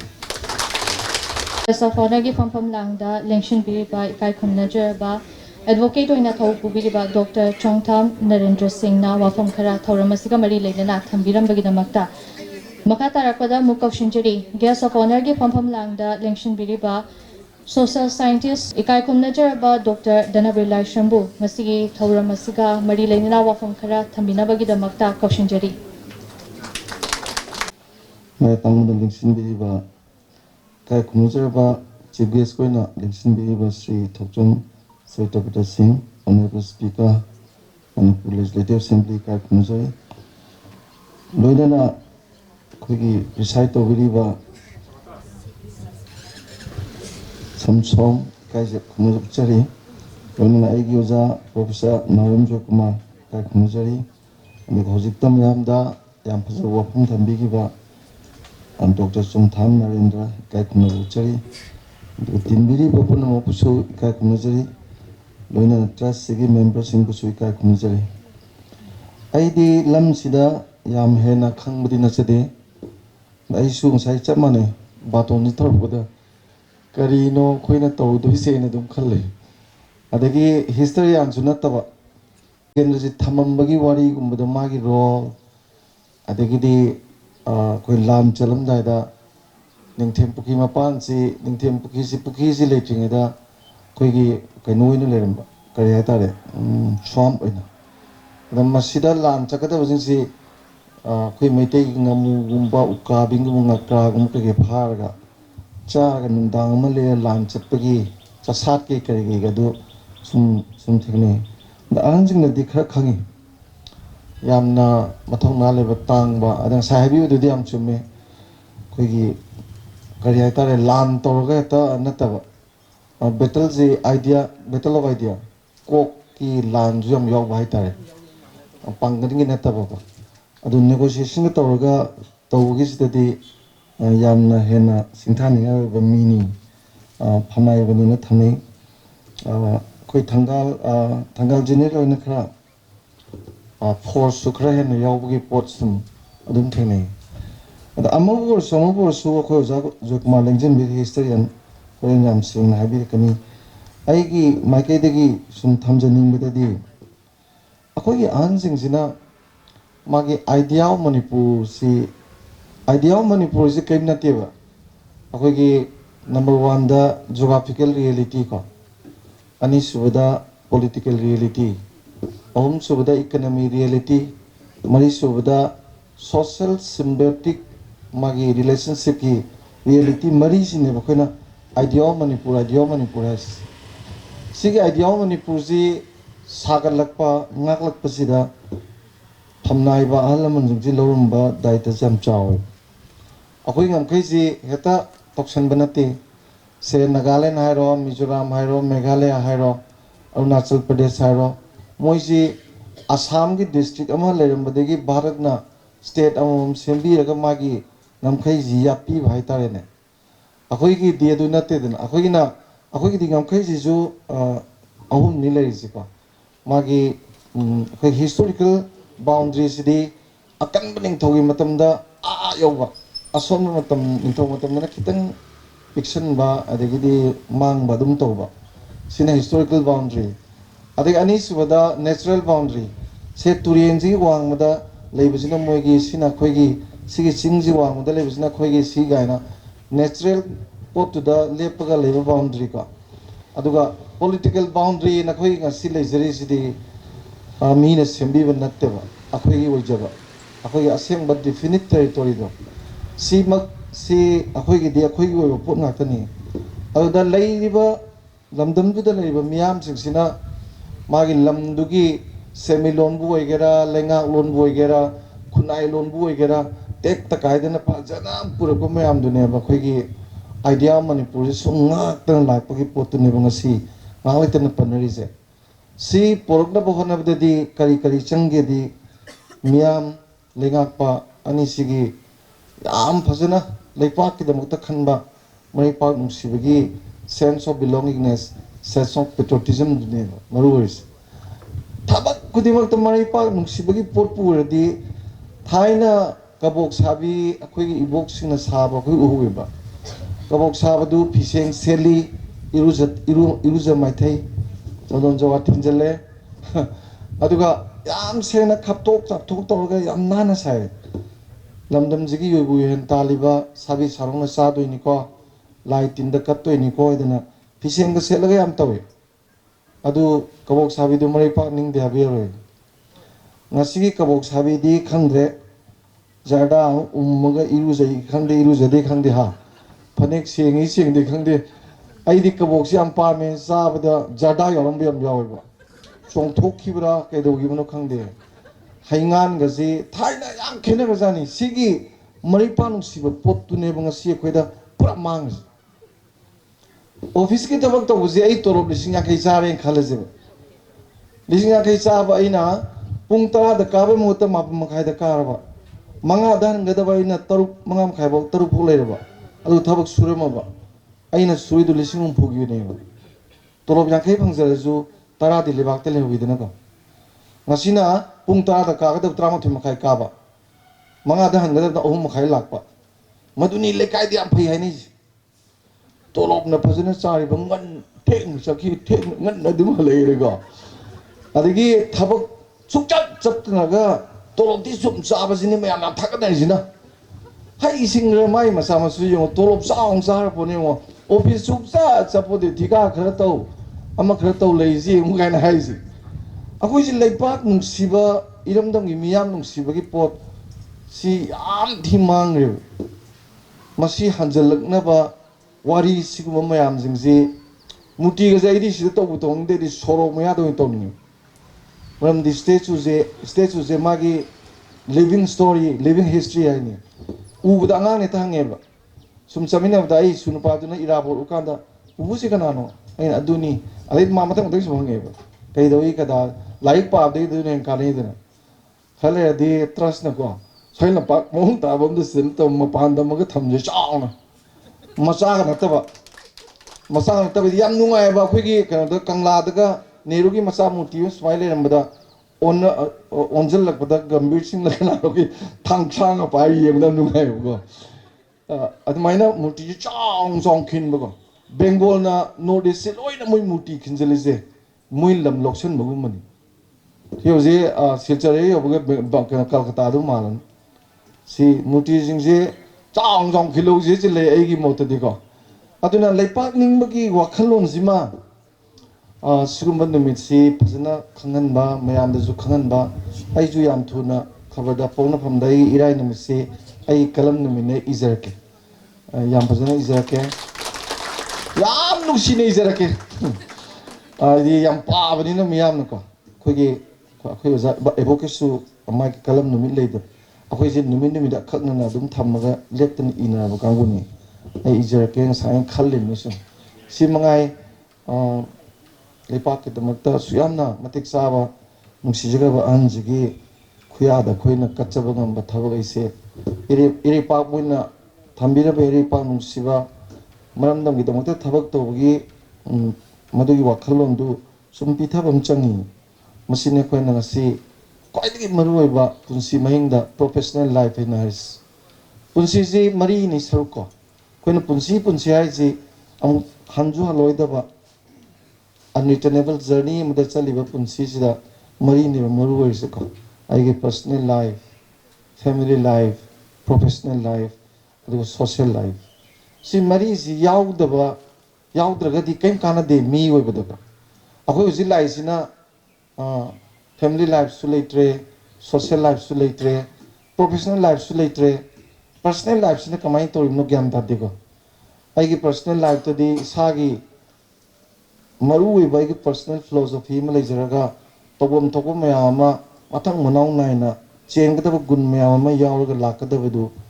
ꯑꯉꯥꯡꯁꯤꯡꯗꯁꯨ ꯃꯗꯨ ꯀꯌꯥ ꯍꯥꯞꯄ ꯎꯗ꯭ꯔꯦ ꯂꯥꯏꯔꯤꯛ ꯃꯇꯝꯁꯤꯅꯀꯣ ꯑꯗꯩ ꯌꯨꯝꯗꯒꯤꯁꯨ ꯃꯥꯒꯤ family ꯂꯥꯏꯐꯁꯤꯗ ꯑꯩꯈꯣꯏ family ꯃꯌꯥꯝꯁꯦ ꯀꯔꯤ ꯍꯥꯏꯗꯧꯅꯣ ꯈꯪꯗꯦ ꯍꯥꯏꯕ ꯈꯪꯗꯦ ꯍꯧꯖꯤꯛ ꯂꯩꯔꯤꯁꯤꯀꯣ ꯊꯥꯏꯅꯒꯤ ꯑꯍꯜ ꯂꯃꯟꯅ ꯏꯃꯨꯡ ꯃꯅꯨꯡꯒꯤ ꯄꯨꯟꯁꯤꯔꯣꯜꯗ ꯇꯧꯔꯝꯕꯗꯤ ꯑꯍꯜ ꯂꯃꯟ ꯂꯨꯅ ꯇꯧꯗꯅ ꯑꯗꯒꯤ ꯊꯛꯁꯤ ꯈꯥꯁꯤ ꯂꯩꯗꯅ ꯑꯗꯒꯤ ꯊꯕꯛ ꯏꯟꯈꯥꯡ ꯑꯁꯤ ꯊꯕꯛ ꯇꯟꯗꯕꯤꯗ ꯌꯥꯝꯅ ꯅꯨꯡꯁꯤꯅꯕ ꯃꯔꯤꯗꯨ ꯂꯩꯔꯒ ꯊꯃꯣꯏꯒꯤ ꯑꯣꯏꯕ ꯏꯃꯣꯁꯅꯦꯜ ꯀꯣꯁꯦꯟꯁꯤ ꯌꯥꯝ ꯋꯥꯡꯅ ꯂꯩꯔꯝꯈ꯭ꯔꯦꯗ ꯑꯗꯨꯅ ꯑꯗꯨ ꯃꯌꯥꯝꯁꯤꯗꯣ ꯉꯁꯤ ꯏꯃꯨꯡ ꯈꯨꯗꯤꯡꯒꯤ ꯎꯔꯛꯈꯤꯗ꯭ꯔꯕꯅꯤ ꯊꯥꯏꯅꯒꯤ ꯑꯣꯏꯔꯝꯃꯤꯁꯤꯡꯁꯦ ꯑꯩꯁꯤ ꯏꯃꯨꯡꯁꯤꯒꯤ ꯃꯤꯍꯨꯠ ꯑꯃ ꯑꯣꯏꯅ ꯑꯩ ꯄ꯭ꯔꯣꯕ꯭ꯂꯦꯝ ꯁꯣꯜꯚꯔ ꯑꯣꯏꯒꯦ ꯑꯩꯁꯤ ꯄ꯭ꯔꯣꯕ꯭ꯂꯦꯝ ꯁꯦꯝꯕ ꯅꯠꯇꯕ ꯄ꯭ꯔꯣꯕ꯭ꯂꯦꯝ ꯑꯣꯏꯍꯟꯗꯕ ꯏꯃꯨꯡ ꯑꯃꯗ ꯄ꯭ꯔꯣꯕ꯭ꯂꯦꯝ ꯁꯨꯡꯑꯣꯏ ꯑꯣꯏꯍꯟꯗꯕ ꯏꯃꯨꯡꯒꯤ ꯃꯤ ꯃꯌꯥꯝ ꯂꯩꯔꯒꯕꯨ ꯏꯃꯨꯡꯗꯨ ꯁꯔꯒꯅꯤ ꯀꯩꯅꯣ ꯑꯗꯒꯤꯅꯤ ꯑꯐꯕ ꯃꯤ ꯊꯣꯛꯂꯛꯀꯗꯣꯏꯁꯤ ꯑꯩꯈꯣꯏꯗꯤ ꯄ꯭ꯔꯣꯕ꯭ꯂꯦꯝ ꯑꯣꯏꯍꯜꯂꯤꯉꯩ ꯅꯨꯡꯉꯥꯏꯕꯤꯅꯦꯕ ꯂꯩꯉꯥꯛꯄꯗ ꯑꯣꯏꯒꯦꯔꯥ ꯑꯣꯐꯤꯁꯇ ꯑꯣꯏꯒꯦꯔꯥ ꯌꯨꯝꯗ ꯑꯣꯏꯒꯦꯔꯥ ꯑꯦꯅꯤ ꯖꯒꯥꯗꯅꯦ ꯈ꯭ꯋꯥꯏꯗꯒꯤ ꯁꯤꯡꯕ ꯃꯤꯁꯦ ꯀꯅꯥꯅꯣ ꯄ꯭ꯔꯣꯕ꯭ꯂꯦꯝ ꯑꯃ ꯄꯨꯊꯣꯔꯛꯄ ꯃꯤꯁꯤꯅꯤ ꯄ꯭ꯔꯣꯕ꯭ꯂꯦꯝ ꯀ꯭ꯔꯤꯌꯦꯇꯔꯗꯨ ꯄ꯭ꯔꯣꯕ꯭ꯂꯦꯝ ꯀ꯭ꯔꯤꯌꯦꯇꯔꯗꯨꯒꯤ ꯃꯍꯨꯠꯇ ꯄ꯭ꯔꯣꯕ꯭ꯂꯦꯝ ꯁꯣꯜꯚꯔ ꯑꯣꯏꯒꯗꯕꯅꯦꯕ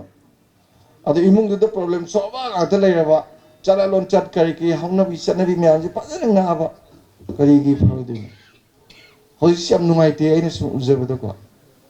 ꯑꯍꯟꯁꯤꯡꯁꯦ ꯃꯔꯨꯑꯣꯏꯅ ꯃꯧ ꯅꯍꯥꯁꯤꯡ ꯌꯥꯝ ꯐꯠꯇ꯭ꯔꯦ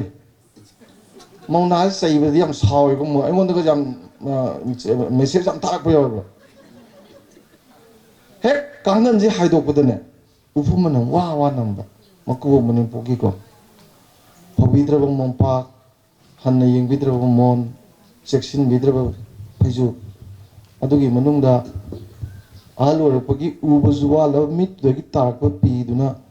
ꯃꯣꯟꯗꯨ ꯄꯨꯂꯨꯞ ꯂꯨꯞꯄ ꯅꯨꯡꯇꯤꯒꯤ ꯀꯗꯥꯏꯗ ꯏꯆꯥ ꯐꯗꯣꯏꯅꯣ ꯂꯥꯏꯔꯦꯝꯕꯤ ꯑꯅꯤꯅ ꯀꯞ ꯂꯩꯔꯒ ꯀꯥꯏꯗ ꯐꯗꯣꯏꯅꯣ ꯃꯅꯤꯄꯨꯔꯒꯤ ꯌꯨꯝ ꯈꯨꯗꯤꯡꯗ ꯍꯧꯖꯤꯛꯁꯦ ꯂꯥꯏꯔꯦꯝꯕꯤ ꯅꯨꯡꯇꯤꯒꯤ ꯀꯞꯄꯤꯕ ꯃꯅꯤꯄꯨꯔ ꯀꯥꯏ ꯐꯗꯣꯏꯅꯣ ꯍꯜꯂꯛꯑꯣꯏꯗꯕ ꯄꯨꯟꯁꯤ ꯈꯣꯡꯆꯠꯇ ꯉꯁꯥꯏꯒꯤ ꯑꯦꯖꯤꯡ ꯍꯥꯏꯁꯤ ꯀꯔꯤꯝ ꯅꯠꯇꯦꯗꯅ ꯑꯩꯅ ꯁꯤꯔꯅꯤꯅ ꯈꯟꯖꯕ ꯁꯤꯕ ꯌꯥꯏꯅ ꯈꯟꯕ ꯆꯍꯤꯗꯨ ꯅꯛꯁꯜꯂꯛꯄꯗꯨꯅꯦꯕ ꯑꯗ ꯄꯨꯟꯁꯤꯒꯤ ꯍꯧꯖꯤꯛꯀꯤ ꯈꯣꯡꯆꯠꯁꯤꯒꯤ ꯕꯁ ꯄꯥꯔꯀꯤꯡꯗ ꯂꯩꯖꯕ ꯃꯌꯣꯡ ꯈꯔ ꯄꯥꯏꯔꯒ ꯕꯁ ꯉꯥꯏꯕꯒꯨꯝꯕꯅꯦꯕ ꯃꯣꯏ ꯂꯩꯔꯤꯁꯦ ꯅꯣꯡꯃ ꯕꯁꯇꯨ ꯂꯥꯛꯇꯅ ꯀꯥꯈꯠꯈ꯭ꯔꯒ 이모 이베마 마찰리 마찰리 이사이봉원 하얀 놈이 되면 우르든 로 떠위야겠노 사티는 로 떠위야겠노 타이나 아코이나 강외다 짝짝도가 이보기 뭐콩 인클럽기 퐁퐁 사바 뭔뭔 라우지나 쿠이라바 뭐보기 쿠이라바 뭐보기 뭐콩가 남마가 와리가 사바가이도 무시 그러게노 애원데 이 오늘 리름 뭐 와리 미암도 이제 라이크다주 야우로이 이토르까는 미 로이 нгong 무시 그러면 아두다 벤자드나 생담다다가 도지 야이나 담다부디 로이 그래 와타비 아니 그 레비라가 somno kok me adam thamani khong me adam thamni paju du su chalaga pong pong pong sang thamaga phajana pija bitak to wiraga tumba sanga paju du singkhat kanda pong pong sang nu aina ade imo ibe ma sai bungo na punsi panoina toru thalo kuding mangolo yu ha ade ke dia punsi nu sang le yu lai guru seba toru ga na no phen to bo pira tumgi bese tang ba hai le mayam purga लाइफम साम निपान चतन कलुबदे अदुई बोर्डने हेंगदमने से खंगनद्रे आइना क्वाइ नु आइतबसे अखुइ मथल काइजिनिको मया मखादे खरा फरिबा आइ सुम चपदा मसु नुपाजदने मबोने इबुंगो इसिंग बातेन दु सुपि सना आइजा इसिंग बातेन दु पुलि बातेन पाखलकवा ममाजिने थोंनो दि पादा हाइदो हा सोनो हाइजा 이 खांगम देवा सिंबा खांगम देवा अगर सोई दुफरिन अन अखोइ जे खरा अखोइ सोम मथक्सिन खरा हेल मखाम जु योक्सिन लेव जिसे अन अहन जिंग याम वाइ अ सी बाबा गांगना गदरदो सी फैमिली लाइफ सिदा अन आलमन लु न तौबा मबोकी मखों नुती नमी पाखंग दुनुबु नंबर 4 कापद्रो मबोकी मखों पाइबले साबिदो रेस्टोरेंट बियार नाउ न लेरे तू लेरे पु लो रो हायरोबा कोइ से खरा हंकत सेबा खरा हिस्ट्री नि सोसाइटी दे लेबा पोचिंग से खरा बेरा कायबा अदु लुसल लेदी क्या लुसल केदा हंदक सिदा मयाम जु उबिरमनिने इंकलक मसा पाखंग नुसिग्रबदु मनाक लेफलगा ममा जिना चंपाक सिदा चिनी खरा हापगा थी न किसलगा पीरिको फनेंग मचेतु ओइ थंग खुदसिदा तिबिरगा नुसिग्रबा मसागी मता फलबा माय वतुदा नुसि नमनम नमगै मागे निंथे लाम चलु नंगी खुंजांगा उ नंगी नरमदंगा उ नरे काय nga उ ना कप न मखुद हारगा बिदाय पीबसे हंदक उनेबा हलक पजुयावी हलक तबसाव हलक पगिदि फारे हलक तबदिगिदि पुंसी सुब मिलुदगी पिरांग कांगोइदोनि अंगांग मचा पिसक से सिना अमतंग रिलिफ केम द लेपियो बनुदा ममा द निंगाइ तोरिसे इमा अखोइबु केदुमै हंदोइनो ममा ना पाकुम पीबो ngambajana te mitegi pi taaba natanago adai khara sawbasina ne इमा अखोइबु युम सा ngamgidro ina kappa adiju mama na pakum pीबो ngamponte अखोइना खंगदबगी वानी महीदा क्वाइदि तांगबजु कइनो से कोइ खंगद्रे संगुमजु महीनि तांगी खुइजु महीनि तांगी अदगी इवन थइबि युजु महीनि तांगी नाबगी थइबि हिदाकसु महीनि तांगी को लोइन मसदगी तांगबदिको मित्तगी तारक पीगी महीसिने मादि थमोइगी वकत लोइ यावेबा पेंदबगी नहेत पीबगी ओत नैबगी आशा उदबगी नंगबगी चानिंगाई थंगाई लेतबगी मसा मजु सेमद निंग थुंगदबगी पीजी ओकाट कुम तागरेबा कोइ तादमानबनी नुपादि खरबु तादे नुपीदि याम तारेबा अखोइ मेतेगी याम साथीबमना चरा हेलजु चाक चाबा साइंदनको चंदोन जवा फजन थिलगा चाक जा आबुगा चाबा मामने थोलैने चरा हेलजु इज्जत अमा वाबदि मनुंग याम वागजान अदो असुग यामना मित्तगी पी तारिबा असयाम वारिसे मसिगी फ्यूचर दो तुंगी मणिपुर कलकपददी होजिकी पुनसिरोल मरीदु पाजना खंगलगा अंगांग नुबि सेमबदे जुंगाइरे खाबक लागा इनखलपम चंगी अदु नत्रदि we didn't have our future ꯑꯩ ꯐ꯭ꯌꯨꯆꯔ ꯂꯩꯔꯣꯏꯅ ꯈꯜꯂꯤꯕ ꯑꯗꯨꯅ ꯁꯤꯒꯨꯝꯕ ꯐꯖ ꯐꯖꯕ ꯃꯔꯩꯄꯥꯛ ꯅꯤꯡꯕ ꯃꯔꯩꯄꯥꯛ ꯅꯨꯡꯁꯤꯕ ꯃꯥꯒꯤ ꯃꯊꯧꯗꯨꯗ ꯄ꯭ꯔꯣꯐꯦꯁꯟꯗꯨꯗ ꯃꯥꯅ ꯇꯧꯖꯔꯤꯕ ꯃꯊꯧꯗꯨꯗ ꯈꯨꯟꯅꯥꯏꯒꯤ ꯃꯤꯌꯥꯝꯒꯤ ꯃꯔꯩꯄꯥꯛꯀꯤ ꯑꯗꯩ ꯃꯥꯒꯤ ꯃꯁꯥꯒꯤ duty proper man in proper place थाइना ग्रीक की प्लेटोदे जस्टिस के नोन का नमाना proper man in proper place है चानबम मिले बिसे मसी जस्टिस होइने आप पुलिस होमो न पुलिस खन्या पुनते ब हाय नंग फाव तारे तो याब जानते ब डॉक्टर दा पुलिस न वो या पुनते ब अंगांग पुलिस मामा डॉक्टर हम लेरी अंगांग ना बदका सि सुमना सिन नारे का हाबदो फजने येंगदबा ता पार अंगांग जु वांदर कप वो न तेना न तौबैनी को अन proper man in proper place अखोगी हमनाइबसिंग से सुम वारी सिंगुन से सुम येंगजरकदा तौबम थोपा याम तोरमी से थाजरदो पाबुंदुना कैवलरी माना सोल्जर नि अदो सिपाही वेबदगी जनरल वेरेनी सीधा ड्यूटीज सीधा मागी करे लॉयल्टी अदुगुम मयामदु डिसिप्लिन के याम लेरमगनी खोइना खंगदबगी वानी साइ निंथौगी मचानुपी लौबो ngambasi साइजु ताकपीगरे को याम चंबदी ओरेदना अदो मसे याम खंगद्रिये मीसे अखोइ से मिक्सिंग मिखाइ नाइ नाइदना फावजि पुथोना दुम तोवेबा ओगी खरा आइदि हिस्ट्री जु मिक्सिंग मिखाइ नाइ नाइदर सेमदो अमद्रे खल्ली अखोइ से सिगुमबगी पॉजिटिव तोबिदो फै अदुना आई ओजा अखोइ जो कुमार सिदा हे ओजा दा हंगी टेलीफोन तौना कईगुम कान अखोइ दजु चार्ज तो वेम याव बखोइ ngang अदना साइ खोइ एडवोकेट तापी बदु माइना को याम लुजानि मणिपुर की दिगो शांति की वारी सादे चलुरे मयाम पुसे हेते सै नत्रा अदे अखोइना आदे ngangjरे मेदुदि फजग्राब सिदना सबना साइ थीन ngang बिनि नत्रा मणिपुर से लुइए लोइनमक्सी थमजरगा अैना खंजबदा खोइगी हौजिकी आइडिया ऑफ मणिपुर दुदी खोइ ma'am ngakminnaba kanminnaba dum changi masi sung ngaktana thamnabagi दरकार ओइबा म्याम दुदी प्रजा जिंगना म्यामना तौम थोको ma'am तोरक्त्रगदी ngakpa ngamoy ado loinamagsigi maru oiba mai yanglin srudi maripak nungsiba maripak ma'am gi namukta khanba maripak ma'am nungsiba dune ado punamaksi thamjaraga khurumjari atasengna baton tobira pasi yam nungaijai aduga matikti chade thoramji yawbusi ko du yaw phangin bi se yam nungai sa khoi doctor samna jai ge yam nun tini ma ne jalan jan ning jeng nam de di yam thek ni kainom tawra sum leibi phio music sum leibi ni ne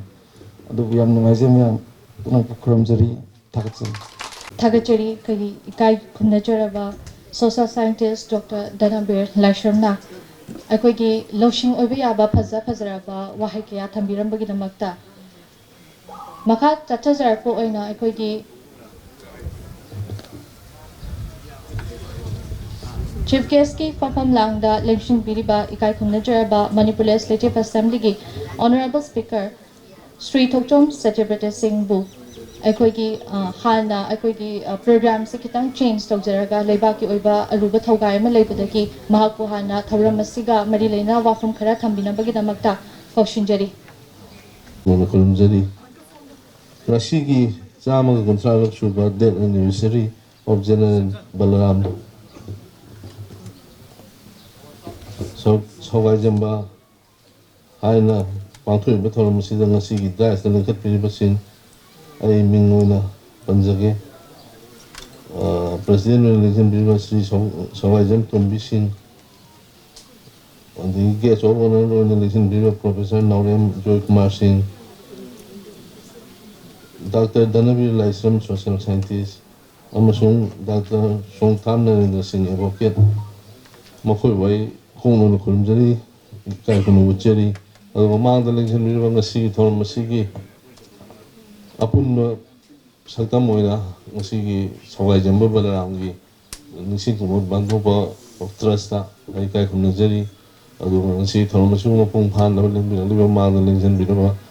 ꯌꯥꯝꯅꯃꯛ ꯑꯩꯅ ꯏꯀꯥꯏ ꯈꯨꯝꯅꯖꯔꯤꯕ ꯑꯍꯜ ꯂꯃꯟꯁꯤꯡ ꯑꯩꯒꯤ ꯏꯌꯥꯝꯕꯁꯤꯡ ꯃꯔꯨꯞ ꯃꯄꯥꯡꯁꯤꯡ ꯏꯇꯩꯃ ꯏꯆꯦ ꯄꯨꯝꯅꯃꯛ ꯑꯩ ꯈꯨꯔꯨꯝꯖꯔꯤ ꯑꯗꯨꯒ ꯂꯣꯏꯅꯅ ꯃꯦꯗꯤꯌꯥꯒꯤ ꯏꯆꯤꯟ ꯏꯅꯥꯎꯁꯤꯡꯕꯨꯁꯨ ꯑꯩ ꯈꯨꯔꯨꯝꯖꯔꯤ ꯅꯣꯛꯆꯔꯤ तसेंगना अमकी याम कन्ना हाइबंगंबगी रूमदो लेजदे मरमदी इतिहास के मरी लेरब थबसी खरे हेन खंबिगदबदी लेंसनबिबा हल लमनसिंसिना हेना मरी चुमना रिपोर्ट थंबिगनेना पाउदम थंबिगनेना खंजै अदु मांगना गाबिरंबा आइगी यामबनी याम फजे फजे वाफम क्या थंबिरमी आइडिया ओ मनपुरी मतंगदा अदुगा याम चुंथाम नरेंद्रना अन खंजबदा ओरल हिस्ट्री के मतंग सिनु वाली के मतंग से असोइबा लांगबे मतंग फनायामना अखोइदसु वखल लुसिंग उजहरे याम नुवाइजे अदुगा सिगुंबा अखोइदा वखल लुसिंग उइबा यामना नुवाइबा थोरम अमदा सरुक याहनबिबा हाइबसी आइसिनबि लांगबि वसिंबु काउजरोइ इकाय मतुंग तारकपदसु याहनबिगनेना थाजै अदु हदक पांथोइबसी दगी खरा हेना चावबा मोंगदा तमना तमना सुम चावखलपै दरकार लैबना खंजै खितंग हेना चावखल मोंग तोहनजनिंगी मरमदि ngasi ngasi mosu ट्रस्टना पेंदब मैम लई हबसिदी चिन्ना हाइद्रगसु अखोइना दum थमोइदा फौजेबा मरमदि कनागुंबा अथौबा मैम अमदि निसिंग पुदम थमना लैखै मखोइबुना सरकारना सखंबिदे खोते हाइबना चिंबगी मचल वा यावी ने लौजे अदुना हाइबा फोटो ngasidagiना chahi ani mukki mamangdara function je ai amuksu yaujagare मरक्तबदी इरांग मैम लापदगी लेपकिबा अदु मदुदा ngangnaखिबदसु अदु यावखिबना खंजै अदु लेबाकी ओइबा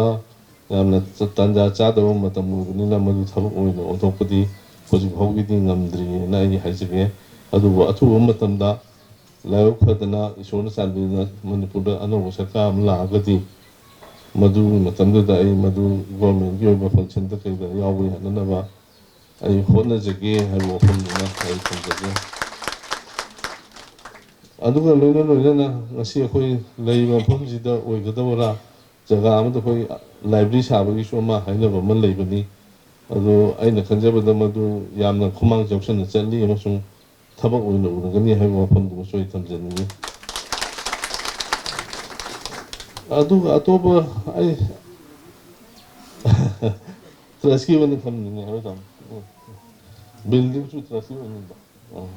अदुमदी अदुम अखोइ मसेन तारना लोसनबा यारनी ने हाइजरमगे अदुम हाना याना लेखो पोनिना अदुगा होजि ngasi अखोइ पांथुम सेबा थमसी मतंगदा ai खरा हाइजो हाइदना तजापि बिनो वहाय मदिदं थमजरंगे मदुदी जनरल बलराम सवाई जंबसी अतै मक ai चिंदगी हाइबा ngमदसु मासी यामना मतिक चाप अफब एडमिनिस्ट्रेटर लेंगा पामनी हाइबसी मदि kakpa yaroda wafam ogini henai thaje aduna mahako khoina ningsingba magi dongta ningsing thorum pangthokpa masi tangai phade maramdi magi matok tamakanda khoi anuwa mongi sasana ma kai ma hojiki nauri khangdro mayam ja takpi matanda society da natraga state da kai ma khadi hong bala kan habje khoi thaje aduna athobo singi wai tajaba himalaya musiba mayam gi wai tajaba मथाना सादा सागदी वखल से तोहम खंद्रगदी इपा इपु मतम हानदै चनरपनि चन इसी कइनो हाय मतमदा तोहम खंद्र वखल खंद्र मतमदा हौबिबो मतम इपा इपु सिन करी तोबिरमी करी चनरमी करी जामी खामी मथंग अखंग नयमना लिबि लकांदा वखल ज्ञान बुद्धि लुसिन थुएना ताकपि अदुमाइना ngasi अखोइना पुंजरी बसिदैसा जनरल बलराम सवाई जंबगी थौजान पिबि ओइसुनो कोइ कुदिमता अफब वखललोन अफबा लमचत पिबिरंबो सुनु अदुगा अपुनबा मणिपुरमा सेम सागा याना नोइदता अखोइना पुन होनमिनसी अदुगा तंगाइ फदबा अवार पा लैबा अमा बोइरे मदु खुने मंग तानमिन लबि तंजा आई नाकदै थों लाउना हंजरी आइवा फमसि थमजरगा इकोनो फोमो खंजे कोकन खंजे Thagachuri ngasigi khoigi chief guest ki Fafam Langda Lengshin Biriba Manipur Legislative Assembly ki Honorable Speaker Sri Thokchom Satyavrat Singh na khoigi athauba sigi damakta state ki thak ki oiba thabak thoram sing pangthok nanaba hotna bigini haiba wafam sing thambiramba aduki mati thagatpa phongdokchuri Thormasigi Makha Chathasarapa Oina, Guest of Honor Gi Pampham Langda, Lengshin Biriba, Manipur University Gi, Department of History Gi, retired HOD, Ikai Kumnajarba, Professor Naurim Joy Kumar Singbu, Thormasiga Mari Lehina, Wafum Kara, Tambina Bagida Magda, Koshinjari. Something, Yamna Ayi, Karidogi Yaur Mohammed, I with full determination, I'm going to election. Karigino Hayamatam the history Haibase. It is a story of the human activities. Mini Singasina Tauri, what Tabak Singado. Madugi, what other Gasibi, history. History Haibase, why we study history? Haibe questions in our the young simple sentence, the Haiba Taragadi. History is the physical kind of why we study history. We study history to know the past, to understand the present, and to give direction to the future. Masigi concept asigi makhada ay ngasidi ngasay koi Dr. Dhanabir si am phajana haibi gre aduga keynote address asu yam phajana haibi gre masida ay sum khajabada ayna General Balaram gi maramda amuk hanna haiba haibase masi I think it is not the right time. Adu question di akhoi ngasi di maruina ai ngasai sagai jungi pot aman lakudai haijabari ngasi di General Balaram Manipuri property ni it is not a property of the sagai jab alone. Aduna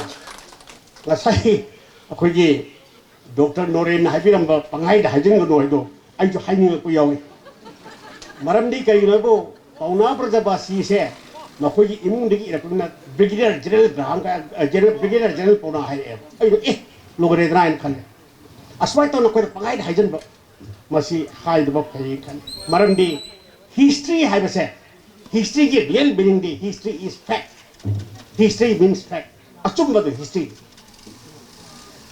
aduga hojik khuj iraiba lai sidi it is a creation of historian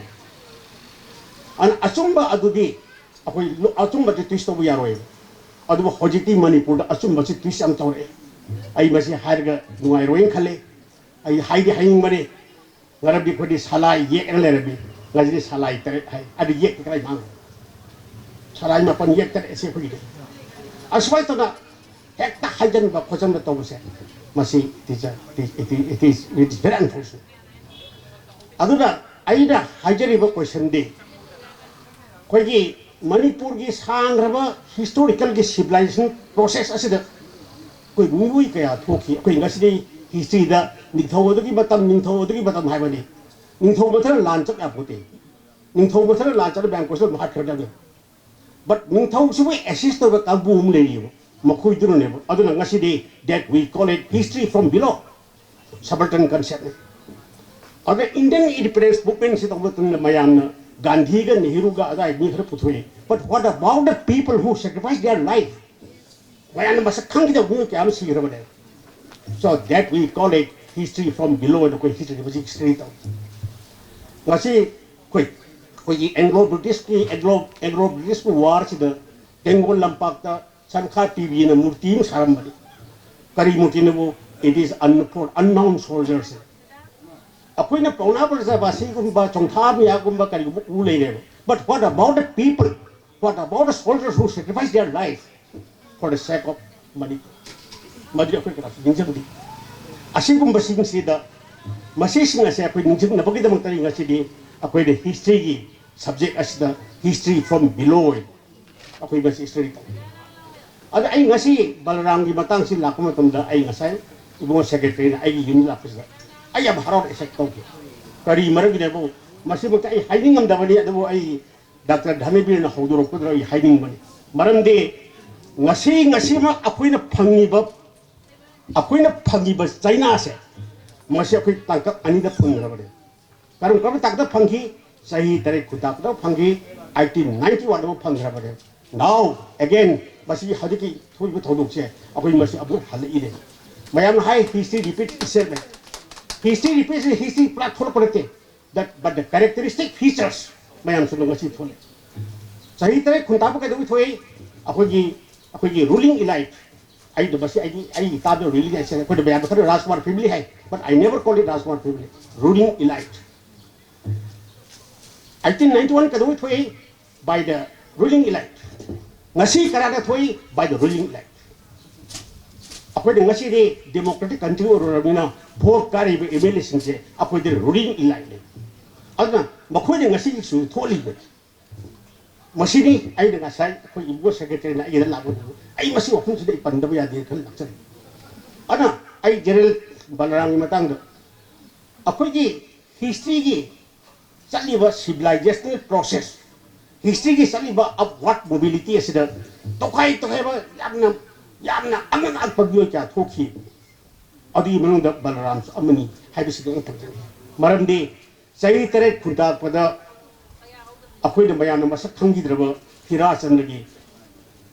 chandra se mahogi RK family sing se ma hatti na tada matam da adu bani pa aduna ngasi akoi gi sai tare khunta da asobro lo lauki अदु ngasi kadamta leitrabina hira chandagi palan pangthok bidba leitre adu re gase khoi dare be hairamba edo kono ne thot e hajiti hai aduna asigumba adige mo anglo manipur war di batang se su kaya ma thok hojiti asigi ai adu batang dara ikya kan ngara nan ka to ai gon ngara mo ni ai gon khongjom la di batang ai khongjom lan khangge ai khangde ai de khangjam khatani bardi lan ama torbade lan hoba haibama loi baibama ani silai gani akoi palan se hobru tawra loira tawgera adu aidi loira tawi marandi manipuri firan se khoji april tang kun ga tek ayukta british ki firan che galaga manipuri firan chinggi base this is a sign of the defeat of manipur ate joi lan tawnadi atopa jaga khoi ngambe atopa jaga ji ngambe but lani tawnadi aduna betal amana akoi salsu अखोगी दारी बेली खाबुदी अखोई से अखोई वाहिदा लान हाइबस अखोई सन वाइनर सु लान दुम हाय but there is a difference between battle and war अगर खोंजोंगी खंगदे अखांग अखोगी बयांग खांगे खंगदे बिसेल बगली also बैटल दे हाइबो बैटल सिगे अपुंगा सक्तम दो देकी कोदि वा असिबसु खोई खंग दरकार होय अदना मसिगी पोसक्सि लापसिरिस नसाई बलराम की मार्क से आइना खंजबदा आइना माकी होल से पाजरे आइगा पुलेचरडी एबन लाइसु पाजरे अतोप लारि खरसु आई थेरे जाय आइदु उजम से बलराम से he was a born soldier mark से born soldier and he was a great loyalist and gasai lebak asigi integrity da lebak asigi apunbada lebak asigi lebo security da masi strongly committed with bisap amane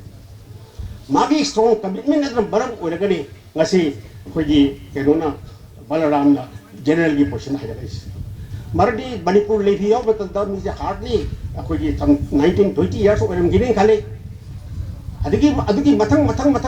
ka khala pusna aroi bada magi general thangi general phangri wadi am like ko ai modudi I will not go to that level ai adum changjin da mardi manipur gi lami gi makok sing ase akhoi gi desu muming loi lei masiga se loi kong thok hai mainly because of the british the harmony of the harmony akhoi badul lei adra masigi base khangbi gi haga de ai ga dandalan iba maitre vai la tu yaw adra masima lei adra basidi da balaram gi war si chahi kun yog de da mak se chahi tarik khunta pa thengare adudagi di gambir singh gi ngthau ore gambir singh matung le akhoi manipur da akhoi gi matam de angam base ngasi israel le tor se exactly manipur da tawe kai dobu israel gi lami sing asida makoi de everybody lo da bakse akhoi lami ro ge da ne dupi di pa khana tor se manipur sne but to a certain area karda nupi sing is na hokson pohol posle aduna ngasagi hari ba angam basing se land di matra moche sifai ne officer di land but at the time of peace makoi sing se administrator de aduna akoi thangal akoi gi balaram se mak se food and kanogi su mantri ne but at the same time he was also general the same thing thangal su mak foreign minister de thangal si ayapure su ko ayapure means foreign minister aswai to ngasi porsi lai aduna ngasi de ngasai ai Dr. Dhanabir the ideas of Manipur hairakpaduda yang Dhanabir put explain to it, but to me the ideas of Manipur means the identity of Manipur hairakpaduda. That too, the historical identity of Manipur, that we call it the ideas of Manipur. And masigi posaks ngasi lagu mata masidadi ngasi aku itu ugoda base ngasai Dhanabir yang emotional dengan bihir. Aina ugoda wade ngasi aku we are suffering now. Aku tahu begini aku as if nothing is happening in life aku mindset. Adu mati nanti. Aduga aku su baru na Manipur si broadly speaking aku group humni koi pagan nadi sabu yang itu ada. Naga hai pa ma Kuki hai pa Meitei. Masih British ne tet tahu ni ko. Naga hai su leite Manipur da Kuki hai su leite. Aku dah China udah badi tangkul maram ngoyon monsang langgang hen aku men tong na badi. Kuki hai ta masih English kita na masih Bengali kita. Aduna no kasarda leiba Bengali singna magi aku jadi bersinggi aku jadi kudari singse makoi le Kuki koi. But I don't know. I hungry apa hangi. Makoi sukari hai masih kuli di laku organize. That part I don't know. Aduh, simri clearly maram di Kuki hai masa English lagi. Arga makoi di Jodi. Aduh, masih di Jo se Manipur dah hukum ni. Karena hukum ni 1955 tu dogin na hukum ni. Tarantra jadi aku Jodi. Even I satram magi thesis se the history and culture of Jomi and Hai. He was my first PhD student. Yang pasal dia. Aduh, I masih pungdok sini, bukan pungdok sini saya. I pungdok dia lagi ada Kuki di satram kelai. Wajah masih thesis se phone bayar head phone dah hati di Hai. Kali gini Hai betul dah Kuki sebab ada Jo ni Hai. But now, just after a long gap of more than 40 years, nasi di Kuki sebab aku Jo di Hai. Just see the consistency of the father of Kuki. Ada Kuki Hai besar, lagi. Aku istilah aku ni keduri betul dah. Narsegi betul dah saya iseng aku ni boleh kunjai tu. Pasal tak sana kunjai sendiri yang boleh thado ngatari. Nasi di thado ayu Kuki yang ni Hai. Ai batat di. Mardi thado hai tak si kijen lungding sitlo misau hari bayam sendiri lah tu. Ada asyik pun bagi aku ada problem kali. But aku ni problem sih kedua. Aku say ya nak budi hai. Aduh aku ni history di khangdi. Aku ni history sih aku ni khangdi di. Aduh khang tu hoda. Ani subada ngasih tu isi problem sih. Aini ujar benda perhaps I may be wrong. Aini kerja benda aku ni beli deh mesti yang sang aku ruling group. Masih di mindset Manipur hai besar beli kerja ni. Aku ni mindset ni ko. Aku ni mindset aku ni Manipur hai lagi tampak sini ni. But our mindset cannot go beyond beli. Masih di this is the biggest tragedy on our part. Masih ni masih thoduk tu. Ai yang mai wari kelihar kai mana pun dari igeni mai STO orang misir. Iban sini nahawari ada. Kasar ni lama tu. Aku hajiti yang kot len hai kot len kau dah bani ko masih. Aku masih men kari apa. Ngapum sijen. Aduh aku ngapum tingin je. Kabar kamu kot len hai hajit kot len tu. Hai bak ngapum tingin si yorong tanda. Joy aku ini saya lagi ngari se. Saya lagi tu Manipur ni hai dek bisa tengah pakai hai. Just see. Masih ki porsi nok kado budati. This is the beginning of our tragedy. Aku ni post aku ni mindset dia full of confusion. Kali no aku kali yo lagi amat terjadi apa tanggi. Fai hajik kali pun tu. Aku idea ini kerja bang lagi perhaps I may be wrong. I kali sulah ni sudah logo ya kali. Segi thok tu thok tu. Numit mari mangani wali gaya. Kuki state government ki employee, central government ki employee lo cuti lo. Masih ki cuti lo besar. Manipur सरकार ने थंग दे बियार होय भारत सरकार ने थंग दे बियार masih ada that means makoy harin ho ngan thage ha to kai dum khare thok dori aduna aino ujabada ko angkal marandi aino masih bali am sen hiding Northeast India sida ai bache more than 30 years ai nganga dak Northeast India sida mainland India mu sele is to bise Meitei khotare कहीं Tawi sports Tawi education Tawi culture तव मधु मसीने मरब होगा politician forget about politics politician personality अदा mainly India दा लेबा intellectual सिंग मैतेई सिंग intellect खंगे अदा हजिति बदि थिंबा यारता जंगसिदि इंडिया की फुटबॉल रिप्रेजेंट तबदा मैतेई बन साना खले असी बहुत बजे तबाइको महन जिगिर होने आईगी ऑब्जर्वेशन डॉक्टर धरबी आईगी perhaps I may be wrong but this my observation आईगी observation the ngasai hariba mainland India da lebar singisna makuji influence bara borga maitei singasi intellectual mangan da bola base 1949 yo hodai the moment Manipur merged into India adu masina hoda ko sida kai dawi haibin dong da aham da naga ka sana akoi mathayam sai naga sing dore naga sing naga adu ngasi sida lebar civil society puno makse anti naga sa pa tare perhaps I may be wrong I chumme अदो नागा काटी fail होरे करिगिनो अखोई historical root अमले मरा मसना अखोई emotional relationship उकले मरा मसना मखोइना मैतेई सिगी अखोई बतन we are not fully prepare अदो मैतेई सिंगी बतक मोय खुलाई थागी दे अदो ngasi de lasai adu kuki अखोई से लेने कुकी रे तब मपान की फॉरेनर कुकी पुसलगा अखोई खुद खुलाई थागी नाउ द क्वेश्चन दे मदगी ममांग दा तारीख अहुम दा मणिपुर दा भारत के वाइस प्रेसिडेंट लाए मसी लाई से कालकुटी बने लवे बरम दे भारत के प्रेसिडेंट लापस बरम होगा मणिपुर सरकार से महा लापस हम चिल्ले देयरफॉर द दैट मतमदगी चीफ मिनिस्टर से ही मतमदा तारीख कुन को हुंदगी नुंथिन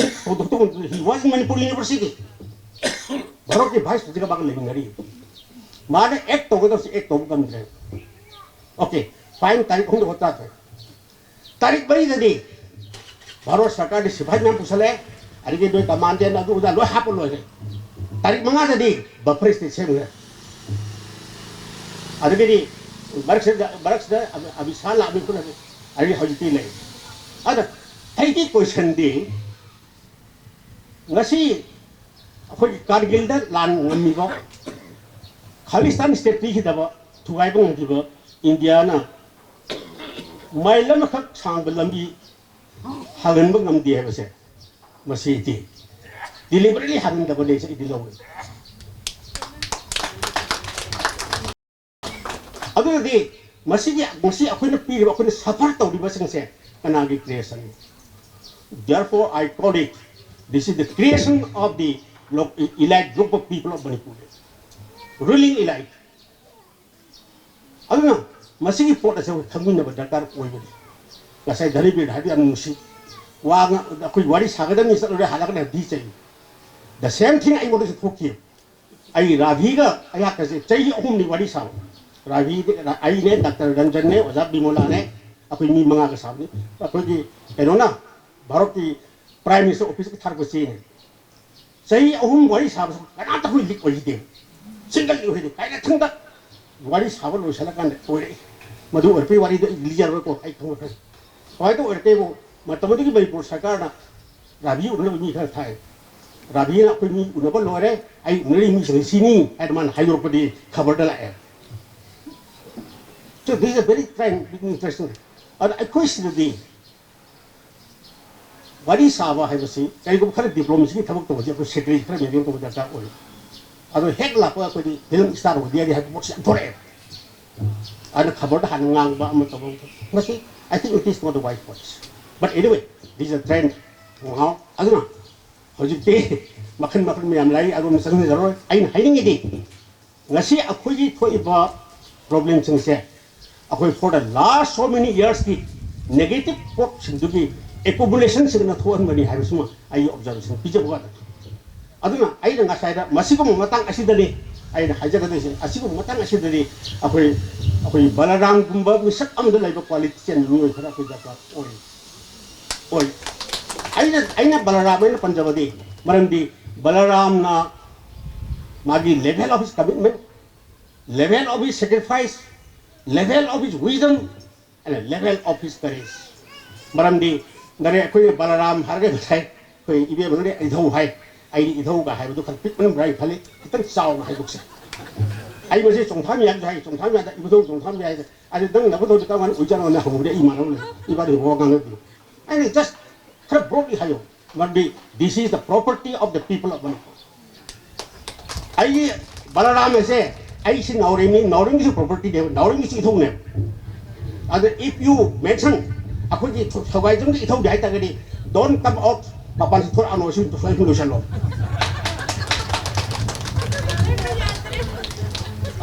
aduna masi le aduna ai bamang mate kara hajari se maram di sigum ba situation da aku mi kar da kar poi tasing badi ai masi mo te ha da waru gidi khale mai te singa se pun be yadi mai te culture se waiku culture wai kubu si amnung kakhala kani amnung tengdini amnung kakhala kani amnung tengdini amnung kakhala amnung tengdini anak tiang lata ni orang happy apa sebenarnya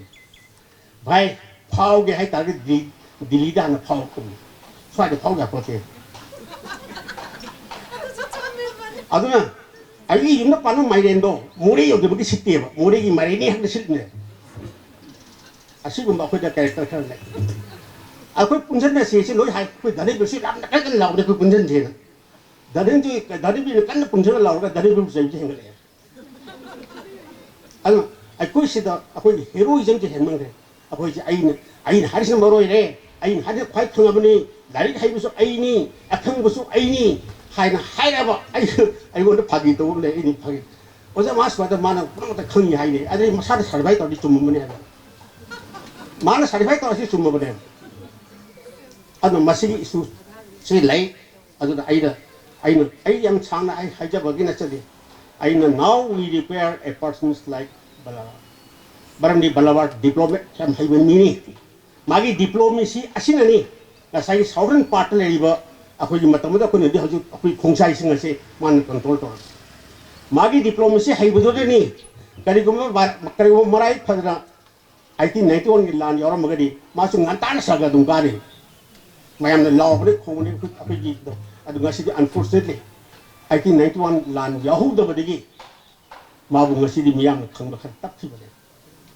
ina khajja bandile but I don't know mayam na masi ye views subscribe to go to get to na sai ju ku gi kanun so akoi gi dhani bil so hairan ka sao da khini dam ni gai ai di sao bu chumme khan to bu da di ai da khan ju le location da dakar oi sahun ge mayang uhun ge de location da dakar location se ai di sum ujaba sum ham la ko su ubu se ai nam su la ko so khara du ka na bu la da bo da ham ui kala ga de ki wala se kai thin le kai thin ki ni ai than khan le kai thin si location chung di dai anu kali gumba yana ba por pon na ga di akui sigi crossing sigi bai chap tale chumni chumme khan masida yada ba sarkar ke ga mandi bagi traffic ki bayam lei bani na madi pot sing do ai bani pan sema ga bachi traffic ko mandi sagojam cham gi lambi ma sun singja bi sakhi lang khaira ban chap gi lambi ma sun babul kai chap gi lambi masi crossing se thinbu ngam la ado dei masi pai re phajo bi stu chu ni ado masi ma ai hamje ge ado ai ji sahi ju khara angang usala puni na ka kui ngang bi khara ware aduna asigi dini aduna Balaram bisi khara na to khi aga kulesana de ilaba like to yam phai khi aga kulesana si aku yam lu na tin aku ni ai phagi he tawe aga nang asumom yam ta arami ma ku re phagi to yan ado magi larik asi it is a pioneer masidagi di further kali gumba Balaram ni maram khangbi ge na khalaga di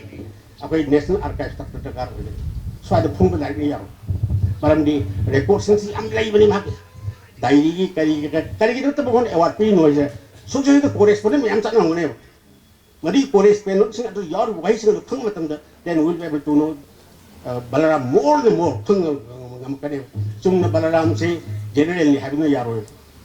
Balaram is something more than that. Say for example, okay, I think 91 you are the bayam Khongjom ni aduni adani hai. Ayin hai. Khongjom betul nanti athopang betul le bakati sati. Malam athopang kita British ki sipai Captain Grant ase Victoria Cross pang Victoria Cross is this highest gallantry award aku da India da param bisa ko ana asigum ga se khang busi dakar oi adu ai lusin jara pada inau secretary bu thagachari maram ai hakang phang ngam nu su lai bane ada ai to da ai mun na khala ai masidi yawo lagi kai lo ngam di swai hum lo sala ko dum ba chal uge taksa ko thank you all Honor ki Phangpham Langda Lengshin Riba Manipur University ki Department of History ki retired HOD Ikai Khumnajara Professor Naurim Joy Kumar Singh na Loshing Oibeyaba Fazaraba Wafam Kaya Aikogi Thauram Asiga Amadi Hosik Leiriba Lebagasi Irang Asiga Mailing na Thambirambagi Damakta Thauramasi Maka Chatazara ko oina Aikogi General Balaram Sawai Jamba Foundation ki General Secretary Oina Thaupubiliba Ikai Khumnajara Sawai Jam Darin Singh na Board of Thanks Pibinabagi Damakta Kaushinjari da Masibu Kombi by Somabu Kurum Zabagaloina Nasi Samaga Kuntratuk Suba General Balaram Sawajamba like Hidabagi Nisingi Taurum Asida Chief Guest Ki Tom Langda Pambiramba Mingoin Panjarabada Wananaban Tokchom Saitabada Singh Honorable Speaker Manipur Legislative Assembly Amasung Aduga akoigi foundation asigisu akoigi working president obiriba akoigi Siri Samson masigi loinana akoigi Professor Mingoin Panjarabada Naurem Joy Kumar Singh retired HOD Department of History Manipur University masigi loinana hauju akoigi mayamgi social scientist obiriba Mingoin Panjarabada Dr. Dhanubi Lasham Amadi Koi Senior Advocate Dr. Songtham Narendra Simu Aham Muktada Function Yogi Vidamukta Takachaba Pongok Chari Masiga Loinana Akoina invitation Pijaru Boda Hara Hara Akoi Function Simu Bumbanganena Legbi Liba Bufum Kayadagi Chinau Singh Halaman Imaiben Ichan Kwapunamak Amadi Akoigi Mukta Relief Kengi Lapiriba Akoigi Mute Singh IDP Singh Amasung Akoigi Function Sibu Sinabagi Damakta Sinjal Langjabada Akoigi Financial Gi Moral Support Amadi Akoigi Item Bengi Akoigi Stage Ki Gagi Akoigi Mato Ki Gagi Posak Kaya Ama Akoi Mateng Pangbebi Damakta Foundation na Su Thakabu Pungsa Chari Masi Hairaga Ai Matang Sila Tension Jaragi Thauramasi Matangasa Lushin Janabagi Tanjadu Lojage Nasigi Thauramasi will Hobadagina Loiba Pauba Mapung Pana Bagidamata Yawiriba Pundamafu Amukana Foundation Nasigi Mode Sinjaraga Krumjari Amadi Nasi Thauram Lantok Chariba Sida Soyangam Yaw Trabasu Pundamakna Ngakpinaba Krumjari